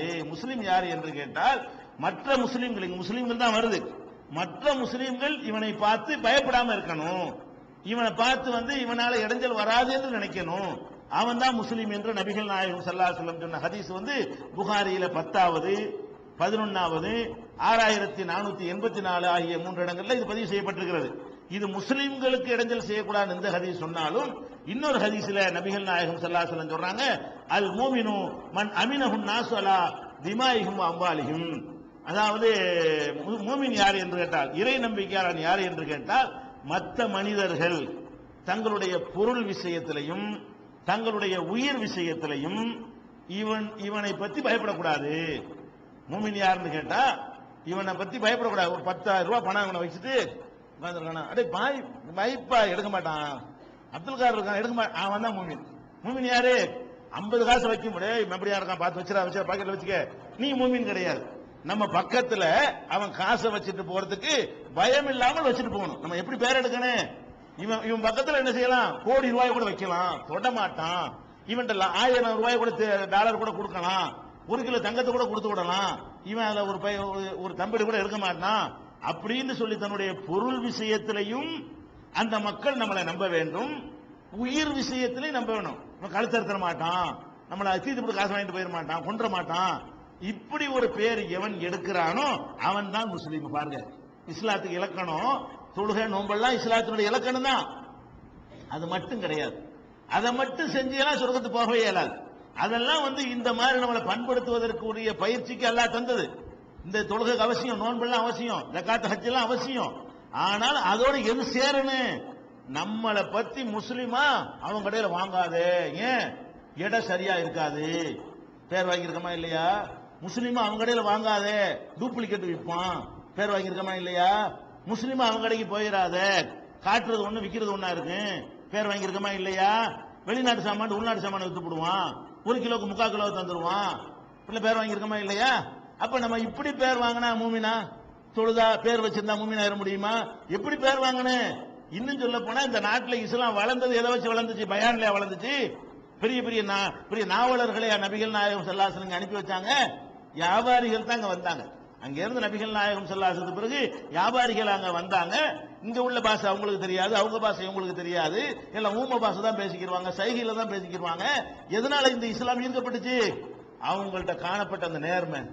அந்த ஊருக்கு பாக்குறாங்க, இப்படி நம்ம வியாபாரம் கொள்ளையடிக்கிறோம், இந்த ஆளுக்கு வந்து என்னமோ இப்படி இவ்வளவு நேர்மையா இருக்கிறாங்க, 10 காசு கூட எடுக்க மாட்டேங்கிறாங்க, எப்படி சொல்றாங்க இப்படி கரெக்டா இருக்கிறது. அங்க 1 கிலோ வாங்கிட்டு போனா 3/4 கிலோ இருக்கிறது, இங்க 1 கிலோ வாங்கிட்டு போனா 1 கிலோ கரெக்டா இருக்கிறது. அப்ப இவங்க கரெக்டான ஆட்கள். இவங்க கரெக்டான ஆட்களா இருந்தாங்கன்னு சொன்னா இவங்க எந்த மார்க்கத்தை பின்பற்றினாங்களோ அது நல்ல மார்க்கமா தான் இருக்கு. அப்படித்தானே நம்ம முப்பாட்டமார் இஸ்லாத்துக்கு போனாங்க. அப்ப இஸ்லாம் எப்படி இந்த மாதிரி நீ மூமினா நடந்து கொண்டிருந்தால் தனியா தாவாவெல்லாம் செய்ய வேண்டியது இல்ல, தனியா பிரச்சாரம் பண்ண வேண்டியது இல்ல. எப்படி பேர் வாங்கணும்? முஸ்லிம்னா முஸ்லிம் தான், சுத்தம் முஸ்லிம், நேர்மை முஸ்லிம், நாணயம் முஸ்லிம், அளவு நிறுவ மோசடி இல்லாத கரெக்டான எடைக்கு முஸ்லிம். இந்த மாதிரி பேர் வாங்கி நீ பழவு, நீ தான் முஸ்லிம். நபிகள் நாயகம் ஸல்லல்லாஹு அலைஹி வஸல்லம் அவர்கள் இப்படி சொன்னது இப்னு மாஜாவுல 3924வது ஹதீஸில் இருக்கிறது. ஃபர்ஸ்ட் நம்ம என்ன விளங்கிறனே, நம்ம வந்து நம்முடைய நாணயம் நேர்மை உலகத்தில் நிக்கணும், நம்மளை எல்லாரும் நம்பணும். மனிதர்கள் நம்மளை நம்பல என்று சொன்னால் நம்ம மூமின் கிடையாது. மனுஷன் நம்பலன்னா நம்மளை அவன் எடை போடுறான், அதானே மூமினா இருக்க முடியாது. இன்னும் சொல்றாங்க நபி ஸல்லல்லாஹு அலைஹி வஸல்லம் சொல்றாங்க, அல் ஈமானு பில்உம சபூன ஷுபா, ஈமான் என்பது 70க்கு மேற்பட்ட கிளைகளை கொண்டதாக இருக்கிறது. ஈமான்ங்கிறது பெரிய மரம், அதுல 70க்கு மேற்பட்ட கிளைகள் இருக்கிறது. எல்லாமே சேர்ந்துதான் ஈமான். வெறும் மரம் மட்டும் நெட்டி வச்சிருந்தா அதுக்கு ஒரு மரம் கிடையாது. மரம் நம்ம எப்ப சொல்லுவோம்னு கேட்டா, இப்படி ஒரு கிளை போகணும், இப்படி ஒரு கிளை போகணும், அப்படி ஒரு கிளை போகணும், இப்படி ஒரு கிளை போகணும். அந்த மாதிரி நிறைய கிளைகள் இருந்தா தான் என்னது மரம். பனைமரம் தென்னை மரமா இருந்தா கூட அது கிளைகள் இருக்கத்தானே செய்யுது. அது வேற மாதிரி டைப்பா இருக்குமே தவிர அது ஒவ்வொரு இலையும் ஒரு கிளை தானே. அது கிளைகளை கொண்டதாகத்தான் என்ன செய்யணும், மரங்கள் இருக்க வேண்டும். அப்ப ஈமான் என்பதற்கு 70க்கு மேற்பட்ட கிளை இருக்குன்னு ரசூலுல்லாஹ் சொல்லிவிட்டு என்ன சொல்றாங்கன்னு கேட்டா, அதுல ஃபர்ஸ்டையும் லாஸ்டையும் சொல்றாங்க. நடுவில் நீங்க பார்த்து கணக்கு பண்ணிக்கிறது. 70ல டாப் என்ன தெரியுமா, அந்த கிளைகள் உறுதியான கிளைன்னு ஒண்ணு இருக்கும்ல, ரொம்ப அடைஞ்சு இப்பதான் கதிர் விட்டு வரக்கூடிய கிளைன்னு ஒண்ணு இருக்கத்தான் செய்யும். அந்த கிளைகளை வகைப்படுத்தி ரசூல் ஸல்லல்லாஹு அலைஹி சொல்லும் பொழுது அஃலலுஹா, அந்த கிளைகளிலேயே உயர்ந்த கிளை என்னவென்று சொன்னால் கவுலு லா இலாஹ இல்லல்லாஹ், லா இலாஹ இல்லல்லாஹ் என்ற கொள்கை பிரகடனம். ஈமான் என்ற மரத்துக்கு நிறைய கிளை இருக்கிறது. அந்த கிளையிலேயே சிறந்த கிளை எதுவென்று சொன்னால் வணக்கத்திற்கு உரியவன் அல்லாஹ்வை தவிர யாரும் கிடையாது, இந்த அகில உலகத்துக்கும் ஒரு இறைவன் தான், ஒரு கடவுள் தான், அவன் தான் சர்வசக்தன் அப்படின்ற ஒரு கொள்கையை நம்புறீங்களே, அது ஃபர்ஸ்ட் தரஜா. அந்த கிளைகள்லயே முக்கியமான இம்பார்ட்டன்டான கிளை அதுதான். அது ஒரு கிளை. அதுனாக அதுலயே ஆக கடைசியில உள்ள கிளை என்ன தெரியுமா, இமாதத்துல் அதா அனித்தரி, பாதையில கிடக்கக்கூடிய தொல்லை தரும் பொருட்களை அப்புறப்படுத்துவது. பாதையில ஒரு முள்ளு கிடக்குது, ஒரு கல்லு கிடக்குது, ஒரு வாழைப்பழ தோலை கிடக்குது, அதுல எவனா காலை வச்சா என்ன செய்வான், வலிக்கு விழுந்துருவான். அதை நம்ம கண்ணால பார்த்துட்டோம், போகக்கூடாது, எடுத்து யாரும் வலிக்கு விழாம ஒரு இடத்துல அதை போட்டுட்டு போகணும். ஒரு கல்லு கிடக்கிறது, நம்மளை தடிக்கிருச்சுன்னு சும்மா இருந்தாலும் பார்த்து எடுத்து போட்டு போயிருவான். இவனை வந்து குத்திருச்சுன்னு வைங்க, அப்ப எடுக்க மாட்டான். நம்மள மாதிரி இன்னும் 4 பேர் குத்தணும். இவன் எப்படி நினைக்குவான், இவன் கீழே விழுந்துறான்னு வைக்கல, அந்த வாழைப்பழத்தில் எடுக்க மாட்டான். நம்ம விழுந்த மாதிரி இன்னும் 2 பேர் விழுவணும். அங்க வெயிட் பண்ணி பார்த்துட்டு வேற இருப்பான், உழுவுறானான்னு சொல்லி சிரிக்கிறதுக்காக. அப்படிலாம் இருக்கா இல்லையா? இதெல்லாம் ஒரு மனுஷன் செய்யற வேலையே இல்லை. இதெல்லாம் ஒரு நாகரிகம் உள்ள ஒரு நேர்மையான ஒரு முஸ்லீம் இதை செய்யக்கூடாது. ஒரு முஸ்லீமுடைய வேலை என்னவா இருக்குன்னு, பாதையில நீங்கள் எதையாவது மனுஷனுக்கு கேடு தரும் என்றால் அதை நீங்கள் எடுத்து அப்புறப்படுத்தி ஆக வேண்டும் என்று நபிகள் நாயகம் ஸல்லல்லாஹு அலைஹி வஸல்லம் சொன்னது முஸ்லிம்ல 51வது ஹதீஸில் இருக்கிறது. இன்னொரு வாசகத்தை போட்டு ரசூல் ஸல்லல்லாஹு அலைஹி வஸல்லம் சொல்றாங்க, ஒ யுமீதுலாத அனித்தரீகி சதகா, தெருவில் கிடக்கக்கூடிய அந்த மக்களுக்கு கேடு தரும் பொருட்களை அப்புறப்படுத்துவது அதுவும் தர்மம். தர்மம் நம்ம நினைச்சிட்டு இருக்கிறோம், 1000 ரூபாய் ஒரு ஆள் கொடுத்தா தர்மம்ங்கிறோம். அது மட்டும் தர்மம் கிடையாது. ரோட்ல கிடக்கிற கள்ளத்துக்கு ஓரமா போட்டியா, நீ தர்மம் செய்யற அம்பிட்டு பேருக்கு, அகில உலக மக்களுக்கு சேர்த்து அந்த தெருவில் நடந்த அத்தனை பேருக்கு நீ தர்மம் பண்ணிருக்கிற அப்படின்னு சொல்லி நபிகள் நாயகம் ஸல்லல்லாஹு அலைஹி வஸல்லம் அவர்கள் இதையெல்லாம் அறப்பணிகள்ல சேர்க்கிறாங்க. இது புகாரியில 2989வது ஹதீஸில் இருக்கிறது. எந்த அளவுக்கு தொல்லை கொடுக்க கூடாதுங்கிறாங்கன்னா நபி ஸல்லல்லாஹு அலைஹி வஸல்லம் சொல்றாங்க, அதாவது முதல் விஷயம், நம்மால் யாருக்கும் தொல்லை இல்லை. மூமின் யாருன்னு கேட்டா எல்லாத்திலும் கவனிக்கிறது, நம்ம செய்யறமே இது அடுத்தவனுக்கு தொல்லையா, இது அடுத்தவனுக்கு இடைஞ்சல் தருமா, அடுத்தவனுக்கு இடைஞ்சல் தராமத்தான் நம்ம ஒவ்வொரு நடவடிக்கையும் இருக்கணும். இடைஞ்சல் தர்றதை கண்டா அப்புறமும் வருத்தணும். நபிகள் நாயகம் ஸல்லல்லாஹு அலைஹி வஸல்லம் சொல்றாங்க, ஐயாக்கும் ஒல் ஜுலூஸ் அல துர்காத், பாதைகள்ல மக்கள் நடமாடுகிற பாதைகள்ல நீங்கள் உட்காருவதை விட்டு உங்களை எச்சரிக்கிறேன். மக்கள் போற வர பாதை இருக்கும்ல, அங்க ஓரத்தில் உட்காந்துக்கிறாங்க, பெஞ்ச் எல்லாம் போட்டிருப்பாங்க, அங்க உட்காந்துக்கிறது. பஸ் ஸ்டாப்ல போய் உட்காந்து, பஸ்ல ஏறதுக்கு பஸ் ஸ்டாப் போனா பரவாயில்ல, இவன் பஸ் ஸ்டாப்ல போய் உட்காருறதுக்கே போய் உட்காருவான். ஸ்டாப்ல போனா நிறைய பேர் வருவாங்க போவாங்க பார்க்கலாங்கிறதுக்காக வேண்டி, வேற மாதிரி கெட்ட எண்ணத்துக்காக வேண்டி என்ன செய்வான், ஸ்டாப்ல போய் உட்காந்துக்கிடுவான்.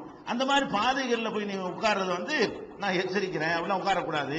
நடமாடுறதுக்கு தான் பாதை, அதுல சைட்ல உட்காந்துக்கிட்டு கிண்டல் பண்றது, கேலி பண்றது, ஈவ் டீசிங் பண்றது, அது மாதிரி பலவிதமான போற ஆளுக்கு லந்து பண்றதுக்குலாம் உட்காந்துட்டு இருப்பாங்க. இப்படி எல்லாம் இருக்கக்கூடாதுன்னு சொன்ன உடனே, ஆனா வந்து அந்த காலத்துல எந்த டைம் பாஸும் கிடையாதுல்ல, அந்த 4 பேர் கூடுறதுக்கு என்ன பெரிய பூங்கா பார்க்குகளா இருந்துச்சு. அவங்க எதைத்தான் பார்ப்பாங்க, அந்த போற வர பாதையில ஓரமா சுத்தமா இருக்குமா, அங்கதான் உட்கார்ந்து இருப்பாங்க, வேற வழி இல்லை அந்த காலத்து மக்களுக்கு. இப்ப சகாபாக்கள் சொல்றாங்க, பாதையில உட்கார கூட நாங்க எந்த டைம் பாஸ் ஒண்ணுமே இல்லாம இருக்க, நாங்க என்ன பண்றது, அதை எங்களுக்கு தவிர்க்க முடியாதுங்கிறாங்க. சகாபாக்கள் கேட்கிறாங்க, பகாலு மாலனா புத்துன் இன்னமாகிய மஜாலிசுனா, அது எங்களுக்கு அதை தவிர்க்க முடியாது, நாங்க அங்கதான் உட்கார வேண்டி இருக்கிறது, அங்கதான் கொஞ்சம் சுத்தமா இருக்கு, போற பாதையெல்லாம் உட்கார முடியும், அதுல வந்து நீங்க தவிர்க்க சொல்றீங்களே அப்படின்னு சொல்லி சஹாபாக்கள் கேட்கிறாங்க. அப்ப ரசூல் ஸல்லல்லாஹு இன்னமாகிய மஜாலிசுனா நத்தஹத்து பிஹா, அங்க உட்கார்ந்து பேசிட்டு இருப்போம். ஒருத்தர் வீட்டுல போய் உட்கார்ந்தா எல்லாரும் பேசிட்டு இருக்க முடியும், 4 நண்பர்கள் சேர்ந்தாலும் செய்வோம், அங்க வந்திருப்பா பீச்சுக்கு வந்திருப்பா ஓரத்துக்கு வந்திருப்பான்னு சொல்லுவோம், அங்கதான் உட்கார்ந்து பேசிட்டு இருப்போம், நீங்க அதை போய் கூடாது எப்படின்னு சொல்லி சஹாபாக்கள் வந்து வழக்கம் கேட்கிறாங்க. அப்ப ரசூல் ஸல்லல்லாஹு அலைஹி வஸல்லம் சொல்றாங்க, ஃபைதா அபைத்தும் இல்லல் மஜாலிஸ, அங்க உட்கார்ந்துதான் ஆகணுங்கிற அளவுக்கு நிலையில நீங்கள் இருந்தால், வேற வழி இல்லை, அங்கதான் உட்கார்ந்து ஆக வேண்டி இருக்கிறது என்கிற நிலைமைக்கு நீங்கள் வந்தால், உங்க வீட்டுல இடம் இல்ல, பேச வசதி இல்ல, அந்த பஸ் ஸ்டாப்ல தான் போய் 4 பேர் உட்கார்ந்து பேசணும், ஒரு மசூரா. அப்ப ரசூல் ஸல்லல்லாஹு அலைஹி வஸல்லம் சொல்றாங்க, ஃபைதா அபைத்தும் இல்லல் மஜாலிஸ, அங்க உட்கார்ந்துதான் ஆகணுங்கிற அளவுக்கு நிலையில நீங்கள் இருந்தால், வேற வழி இல்லை, அங்கதான் உட்கார்ந்து ஆக வேண்டி இருக்கிறது என்கிற நிலைமைக்கு நீங்கள் வந்தால், உங்க வீட்டுல இடம் இல்ல, பேச வசதி இல்ல, அந்த பஸ் ஸ்டாப்ல தான் போய் 4 பேர் உட்கார்ந்து பேசணும், ஒரு மசூரா சின்ன மசூரா பண்ண வேண்டி இருக்கு, பஸ் ஸ்டாப்புக்கு வந்து நாங்க வந்து பேசிக்கிறோம் அப்படின்னு 4 பேர் வர சொல்லி அங்கனக்குள்ள உட்கார்ந்து பேசுறீங்கன்னு வைங்க, பேசலாம், பேசாம இருக்கு நல்லது. வேற வழி இல்லை என்றால் நீங்க பேசலாம், பேசினாலும் தரீக ஹக்கஹா, அந்த பாதையுடைய உரிமையை பாதைக்கு கொடுத்து விடுங்கள். பாதைக்குன்னு ஒரு உரிமை இருக்கிறது, அந்த ரைட்ஸ் அதுக்கு நீங்க வழங்கி விட வேண்டும் அப்படின்னு ரசூல் ஸல்லல்லாஹு அலைஹி வஸல்லம் சொல்றாங்க. அப்ப சஹாபாக்கள் கேட்கறாங்க, பாதையுடைய உரிமை அப்படின்னா என்ன, வமா ஹக்குத்த, நீங்க நினைக்கிறீங்கல்ல பாதையோட உரிமைனா என்னன்னு, உங்களுக்கு அந்த கேள்வி வந்திருக்கு மனசுல, அது சஹாபாக்களுக்கு வந்துருச்சு. வமா ஹக்குத்தரி, பாதையுடைய உரிமை என்ன, பாதைக்கு என்ன உரிமையா இருக்கு, அது என்ன அப்படின்னு ரசூல் ஸல்லல்லாஹு அலைஹி வஸல்லம் சொன்னாங்க, கல்லுல் பஸர், ஃபர்ஸ்ட் என்ன, பார்வையை தாழ்த்திக்கணும். பாதைன்னு இருக்கும்போது பல விதமா போவாங்க, பொம்பளை ஒரு மாதிரியா போவாங்க, அரைகுறை ட்ரெஸ்ல ஆளுங்க போவாங்க, நம்ம அப்படி அந்த மாதிரி கண்டாட செய்யணும், அதுக்கு தானே போறது, இவன் போறத அதை பாக்குறதுல போறான்.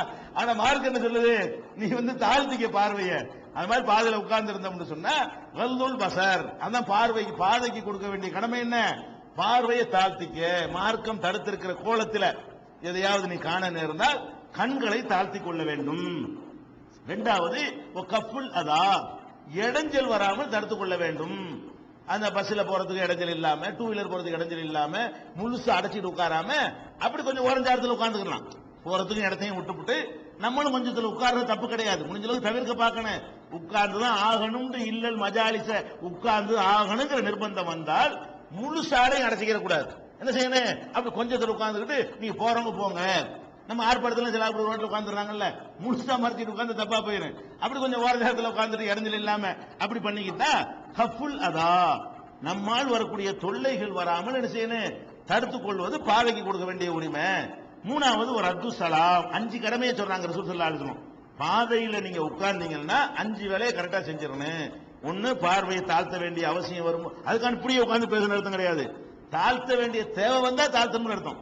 பார்வையை தாழ்த்த சொல்லிட்டாங்கன்னு இப்படி உட்காந்துக்கிட்டு இவனு பேச அவனு பேசுனா நூற்று விட்டு போயிடுவாங்க. நீ ஒருத்தர் பார்த்து பேசிக்கிட்டு பார்வை எப்ப தாழ்த்தணும், மார்க்க அடிப்படையில் தாழ்த்திருக்குன்னு ஒரு இடம் இருக்குல்ல, அந்த நேரம் வந்தால் தாழ்த்திக் கொள்ள வேண்டும். 2வது நம்மளால் தொல்லைகள் வராமல் தடுத்துக் கொள்ள வேண்டும். 3வது ரத்து சலாம், சொல்ற சலாமுக்கு பதில் சொல்லணும். பேச்சிலே மூழ்கி போயிட்டு போறவன் வாரவன்லாம் உனக்கு தேவையில்லாம நீ சுமக்கிற, நீ பாட்டுக்கு உட்கார்ந்து இருந்தா அதிக சலாம் வராது. ரோட்ல உட்கார்ந்தா 5 நிமிஷம் சலாம் வரும், அஸ்ஸலாமு அலைக்கும் அஸ்ஸலாமு அலைக்கும். என்ன போறேன்னு சொல்லுவான்ல, உனக்கு 100வது சலாமா இருக்கணும், அவனுக்கு முதல் சலாம் தானே.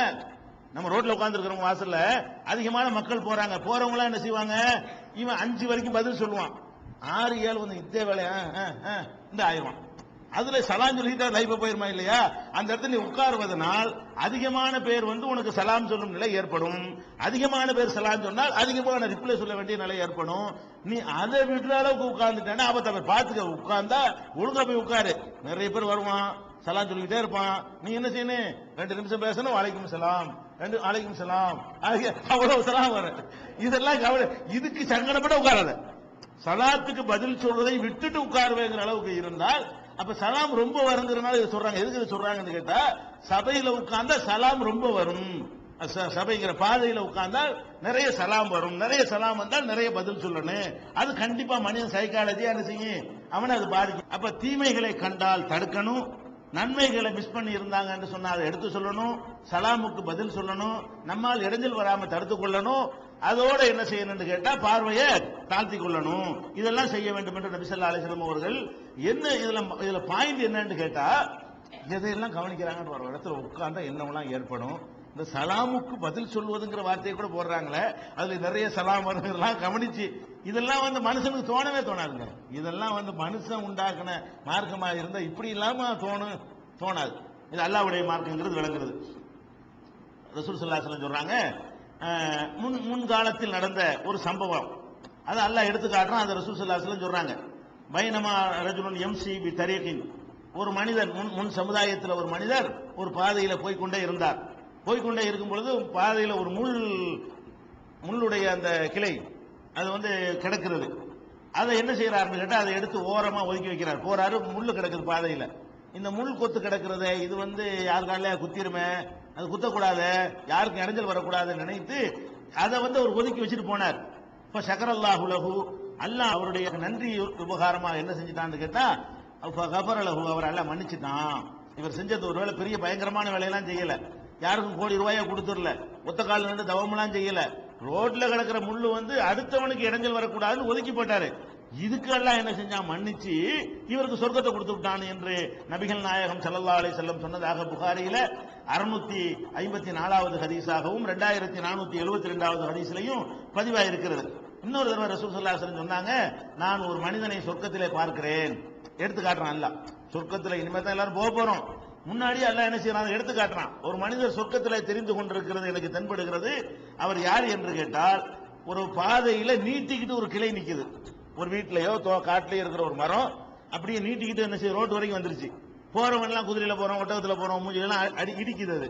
அது இடைஞ்சலா இருக்குமே வந்து அறுவலை எடுத்துட்டு வந்து என்ன செய்யறான், அந்த கொப்பை வெட்டி ஓரமா போட்டுட்டு, இது வர்றவங்களுக்கு இடைஞ்சல் வரக்கூடாது, இது கீழே கிடந்த முள்ள அகற்றினவர் அது வேற ஆளு, இது மேல இருந்து வர்ற ஒரு கொப்பு வந்து ஒரு கிளை வந்து போற வாரவங்களுக்கு இடைஞ்சலா இருக்கிறது. அதை அவர் அப்புறப்படுத்தி மக்களுக்கு தொந்தரவு கொடுத்து கொண்டதை அப்புறப்படுத்தின காரணத்தினால் அவர் சொர்க்கத்திலே தெரிந்து கொண்டிருப்பதை, நடமாடி கொண்டிருப்பதை நான் பார்க்கிறேன் என்று நபிகள் நாயகம் ஸல்லல்லாஹு அலைஹி வஸல்லம் சொன்னதாக முஸ்லிம்ல 4745வது ஹதீஸில் பார்க்கிறோம். அப்ப இந்த மாதிரி இஸ்லாம் என்பது என்னென்ற விளைவிக்கிறேன்னு நம்மால் இடைஞ்சல் வரக்கூடாது. அவன் தான் முஸ்லிம். ஒவ்வொரு காரியம் செய்யும் பொழுது நம்ம செய்யறோமே, நம்முடைய நலனை மட்டும் கருத்தில் கொள்வதா, மற்றவனையும் கருத்தில் கொள்வதா, மற்றவனையும் கருத்தில் கொண்டு நடந்தா தான் நீ முஸ்லீம். இப்படி எல்லாம் இஸ்லாத்தோட சம்பந்தம். சொர்க்கத்தில் கொண்டு சேர்க்கிற காரியம் சும்மாவா?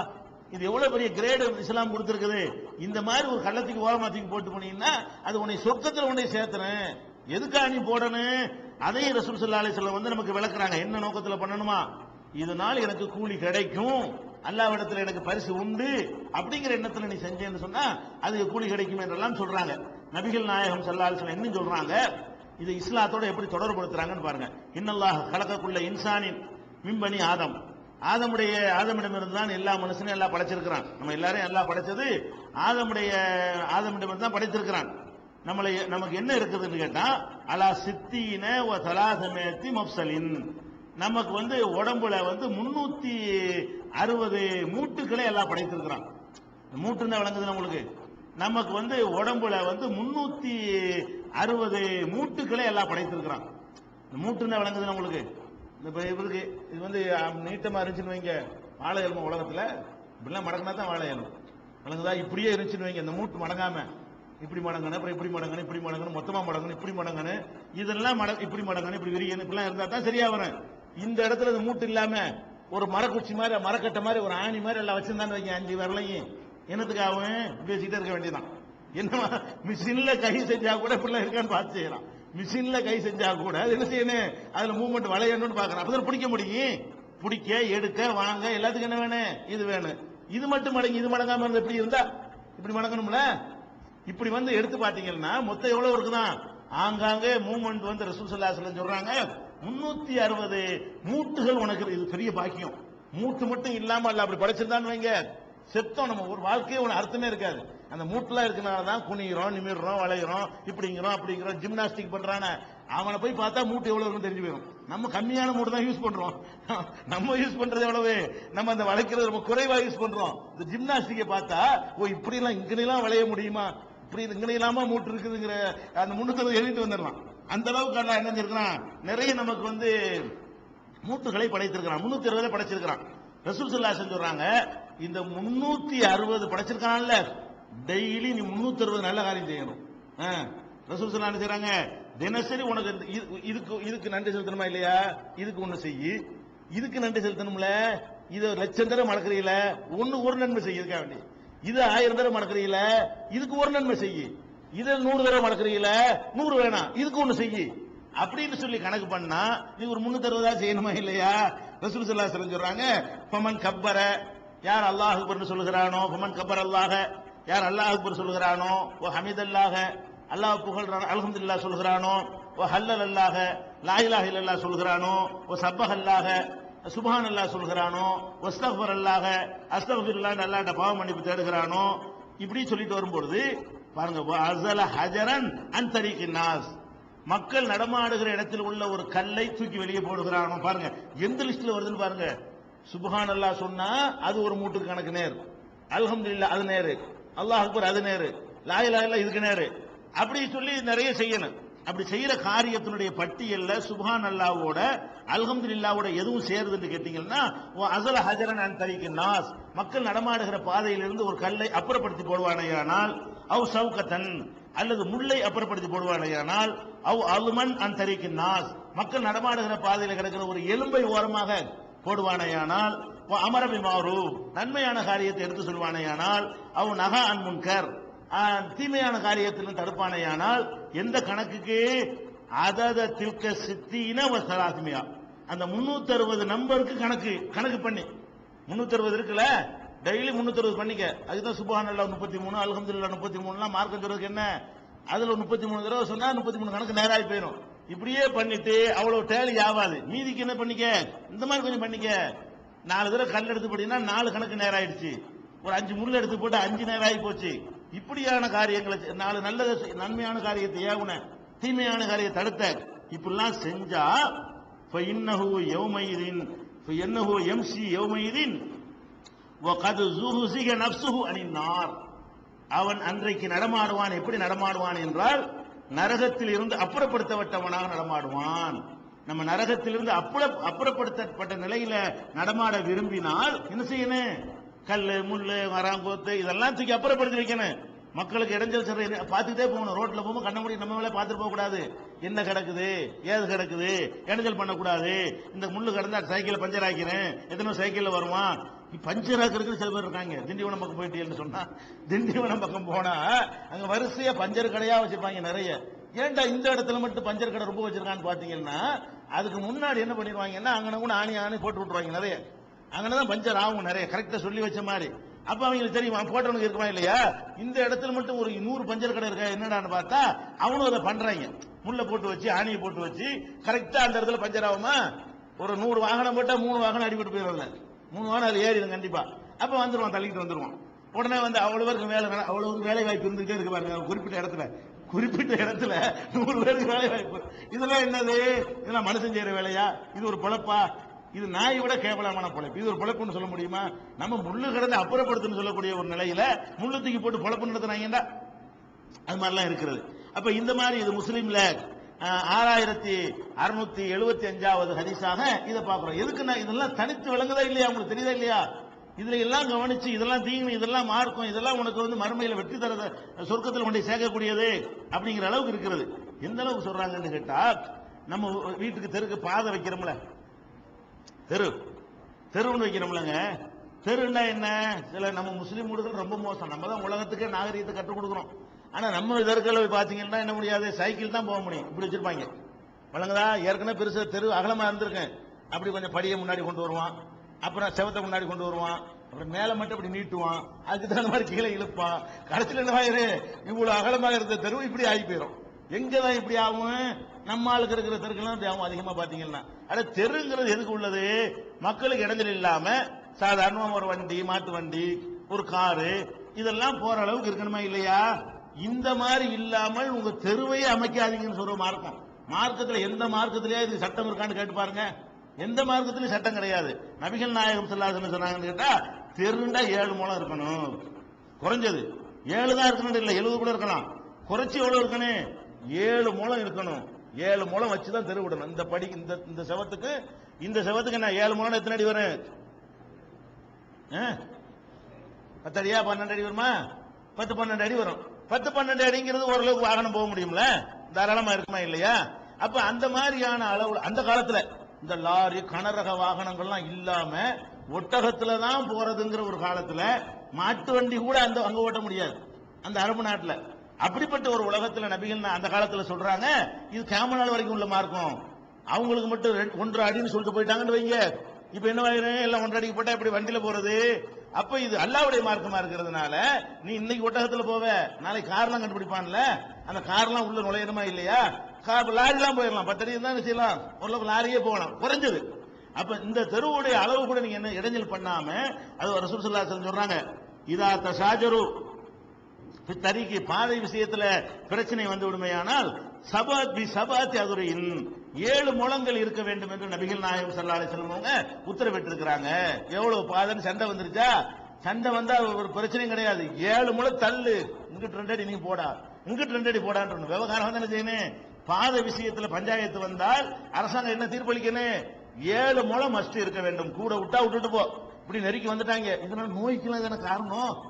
7 முழம் அந்த அளவுக்கு இருந்தா தானே காத்தோட்டம் ஓடிக்கிட்டு இருக்கும், காத்து கிடைக்கும், வெயில் கிடைக்கும். 7 முழம் இருந்தா அது வெயில் ஊற சாஞ்சி விழுவுமே. இப்படி இருந்தா வெயில் விழுவாத, அந்த சிவரை உங்களுக்கு மறைச்சு போடுமே. வெயில் வீடுகளுக்கு படணும், காத்து நம்ம மீது படணும், ஃப்ரீயா மக்கள் நடமாடக்கூடியதாக இருக்கணும். ஒரு பீரோல தூக்கிட்டு வரும், ஒரு கட்டில தூக்கிட்டு வர்றதுக்கு உள்ள வழியா இருக்கணும். கட்டில கரண்ட் தூக்கிட்டு வர மாதிரி இருந்தா அது ஒரு தெருவாது. அப்ப அந்த மாதிரி இருக்கக்கூடாது. அப்ப அந்த மாதிரி ரசூல் ஸல்லல்லாஹு அலைஹி வஸல்லம் அவர்கள் 7 முழம் இடைவெளி விடணும்லாம் சொன்னது கூட மக்களுக்கு கேடு தரக்கூடாது தான். இது புகாரியில 2473வது ஹதீஸ்ல நீங்கள் பார்க்கலாம். அது மாத்திரம் இல்லாம இதெல்லாம் பெரிய பெரிய விஷயங்கள். ஒரு ஒரு சஹாபி என்ன பண்றா, ஒருத்தர் என்ன செய்யறாருன்னா, இந்த சுண்டி விளையாடுறாரு. சுண்டி விளையாடுறா விளங்கல, கல்ல வச்சுட்டு இப்படி இந்த கிட்டிப்புல் விளையாடுவாங்கல்ல, இப்படி விளையாடுறது. இதை வந்து பார்த்தவொன்னே ரசூல் ஸல்லல்லாஹு அலைஹி வஸல்லம் தடுக்கிறாங்க. இதெல்லாம் இது விளையாட்டா? சுண்டி விளையாடு என்ன? ஏதாவது உடற்பயிற்சி கிடைக்குதா? ஏதாவது குறி வச்சு யாராவது தாக்குவாது முடியுமா? ஒரு எதிரியை கொள்ள இயலுமா? இதை கொண்டு ஒரு வேட்டையாவது ஆட முடியுமா? அப்படி சுட்டுக்குருவியை தட்டி விட்டு கொஞ்சம் பிடிக்க இயலுமா? என்ன வலிமை இருக்குது? விரல்னால சுண்டக்கூடியதுனால ஏதாவது ஒரு வித்தை விளையாட்டு என்பது என்னவா இருக்கணும்? அது ஒரு ஏதாவது ஒரு வலிமை தரக்கூடியதா இருக்கணும். அது விளையாட்டு. ஒரு ஒரு பந்தெறிஞ்சு போல வரும், அது உடலுக்கு ஆரோக்கியம் கிடைக்கிறது. இப்படிங்கிறது என்னப்பா இருக்குது? இது ஒரு விளையாட்டான் ரசூலுல்லாஹ் என்ன சொல்றாங்கன்னு கேட்டா, இன்னஹு லா யுசாது பிஹி சைதுன், இதை கொண்டு ஒரு வேட்டையாட முடியாது. ஒரு குருவியை கூட உனக்கு இது வச்சு தட்டி ஒரு குருவியை எப்படி சுட்டோன்னு காட்டு பார்ப்போம். சுண்டி விட்டு நான் குருவியை வேட்டையாடி விட்டேன்னு சொல்ல முடியுமா? ஒரு சுட்டு குருவி அடிக்க கூட அந்த சக்தி பத்தாது. இந்த கல்லு போய் மேல போய் பட்டா கூட குருவி கீழே விழுவாது. நீ இது வேகமா அடிக்கக்கூடிய அந்த கல்லு முதல்ல குருவியாத்து படாது, பட்டுட்டா கூட அந்த குருவி கீழே விழுந்து நீ பிடிச்சிட்டு வந்துட முடியுமா? யூஸ்லெஸ், 10 காசு புண்ணியம் இல்லை. இது விளையாட்டான்னு கேட்கறாங்க. அதே நேரத்தில் வந்து எதிரிகள் சண்டைக்கு வர்றான், இதை கத்துக்கிட்டு நாளைக்கு யுத்தம் வந்தவன அப்படி இப்படின்னா எதிரிகளை போட்டு போயிருவான். அவன் அதுக்காக பயன்படுமா? ஒரு ஈட்டி எறிஞ்சு பளவு, துப்பாக்கி சுட்டு பளவு, ஒரு சிலம்பாட்டம் பளவு, ஒரு கலவரம் போக்குவரத்து உன்னை காப்பாற்றிக் கொள்ள வேண்டி வந்தா அதுகள் விளையாட்டு. ஓடி பளவு, ஆடி பளவு, குதிச்சு பளவு, இதுகளெல்லாம் விளையாட்டுன்னு சொல்லலாம். இது ஒரு விளையாட்டா? இதுல என்னமா நன்மை இருக்குதா? ஆனா என்ன செய்யும், சில நேரத்தில் நீ சொல்றதுனால பல்லு போகும், இல்லாட்டி கண்ணு போகும். இதான் நடக்கும். இவங்க கண்ணிலையாவது பட்டா கண்ணு போயிடும். வேட்டை தான் ஆடாததை விட கண்ணு ரொம்ப மென்மையான ஒரு பொருள்.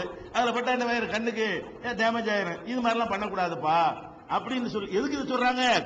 ஒரு மனிதன் வந்து விளையாட்டுங்கிற பேர்ல கூட அடுத்தவன் இடைஞ்சல் பண்ணாரு. இதெல்லாம் விளையாட்டு கிடையாது. அடுத்தவருக்கு இடைஞ்சல் பண்ணாத வகையில் உன்னுடைய விளையாட்டுகளை அமைத்துக் கொள் என்று நபிகள் நாயகம் ஸல்லல்லாஹு அலைஹி வஸல்லம் சொன்னது புகாரில் 5479 6620 ஆகிய ஹதீஸ்கள்ல பார்க்கலாம். அதே மாதிரி இதாவது பிரச்சனை இல்லை. இப்போ நிறைய பேர் இருக்கிறாங்க, அவங்க இந்த புகைப்பிடித்தல் பழக்கம், தண்ணி அடிச்சிட்டு வர்ற பழக்கம், அவன் போதையா இருந்தா தொலைஞ்சிட்டு போனா அவனுக்கு அல்லாஹ்வுக்குள்ள விஷயம். அதே நேரத்தில் அவன் பக்கத்தில் ஒருத்தர் நிக்க முடியுதா? வாடை குடலை புடுங்குற மாதிரி இருக்கிறது. அது மாதிரி புகைப்பிடித்துட்டு வரக்கூடிய வாடையும் அடுத்தவர்களுக்கு என்ன செய்யுது? வெறுப்பு ஏற்படுத்தக்கூடியதாக இருக்கிறது. நபிகள் நாயகம் ஸல்லல்லாஹு அலைஹி வஸல்லம் சொல்றாங்க, இந்த இடங்கள் நீ பண்ணக்கூடாது. அது புகைக்கு சொல்லல, புகை கேடு. மார்க்கத்தில் ஹலாலாக்கப்பட்ட விஷயத்தில் கூட அதுல சில வாடை வரக்கூடியது இருக்கத்தான் செய்கிறது. அதை நீங்க யூஸ் பண்ணீங்கன்னா அந்த வாடை போன பிறகுதான் நீங்க வெளியே வரணும். எதை சொல்றாங்க? மண் அக்கல மின் ஹாதிஹி ஷஜரா, இந்த பூண்டு இருக்குல்ல, வெங்காயம் பூண்டு, இதை யாராவது சாப்பிட்டு விட்டாரையானால் பலா யகுர் பண்ண மஸ்ஜிதனா, மஸ்ஜிதுக்கெல்லாம் வர வேண்டாம், சில கடத்தருவுக்கு வர வேண்டாம்னு இருக்குது. அப்ப மஸ்ஜிதுக்கு வர வேண்டாம்னு ஏன் சொல்றாங்க? அந்த வாடையை போக்குற வரைக்கும் வர வேண்டாம்னு ஒரு அறிவிப்புல இருக்கிறது. அல்லது சமைத்து விட்டு பச்சை வெங்காயம் சாப்பிட்டா தான் வாடை வரும். வெங்காயத்தை சமைச்சு சாப்பிட்டா வெங்காயத்துல வாடை வராது. அல்லது அதை சமைத்து வாடை போற அளவுக்கு ஆக்கி விட்டு சாப்பிட்டோம்னா வாங்க. அந்த வாடை வந்து கொண்டிருக்கிற இடத்துல நீங்க வரக்கூடாது. ஏன்? இதனால என்ன? அடுத்தவனுக்கு என்ன அடைஞ்ச தலை போயிருமா? இது இப்ப நீ வாடை வந்தாலும் செத்து போயிருவான். அவன் ஒண்ணும் கிடையாது. மனசுக்கு ஒரு அறிவிப்பு அது கூட கொடுக்காத. நம்ம ஒரு துர்வாடையோட போனோம்னு சொன்னா அடுத்தவனுக்கு இது உடல் ரீதியா பிசிக்கலா எதுவும் பாதிக்குமா? ஒன்னும் பாதிக்காது.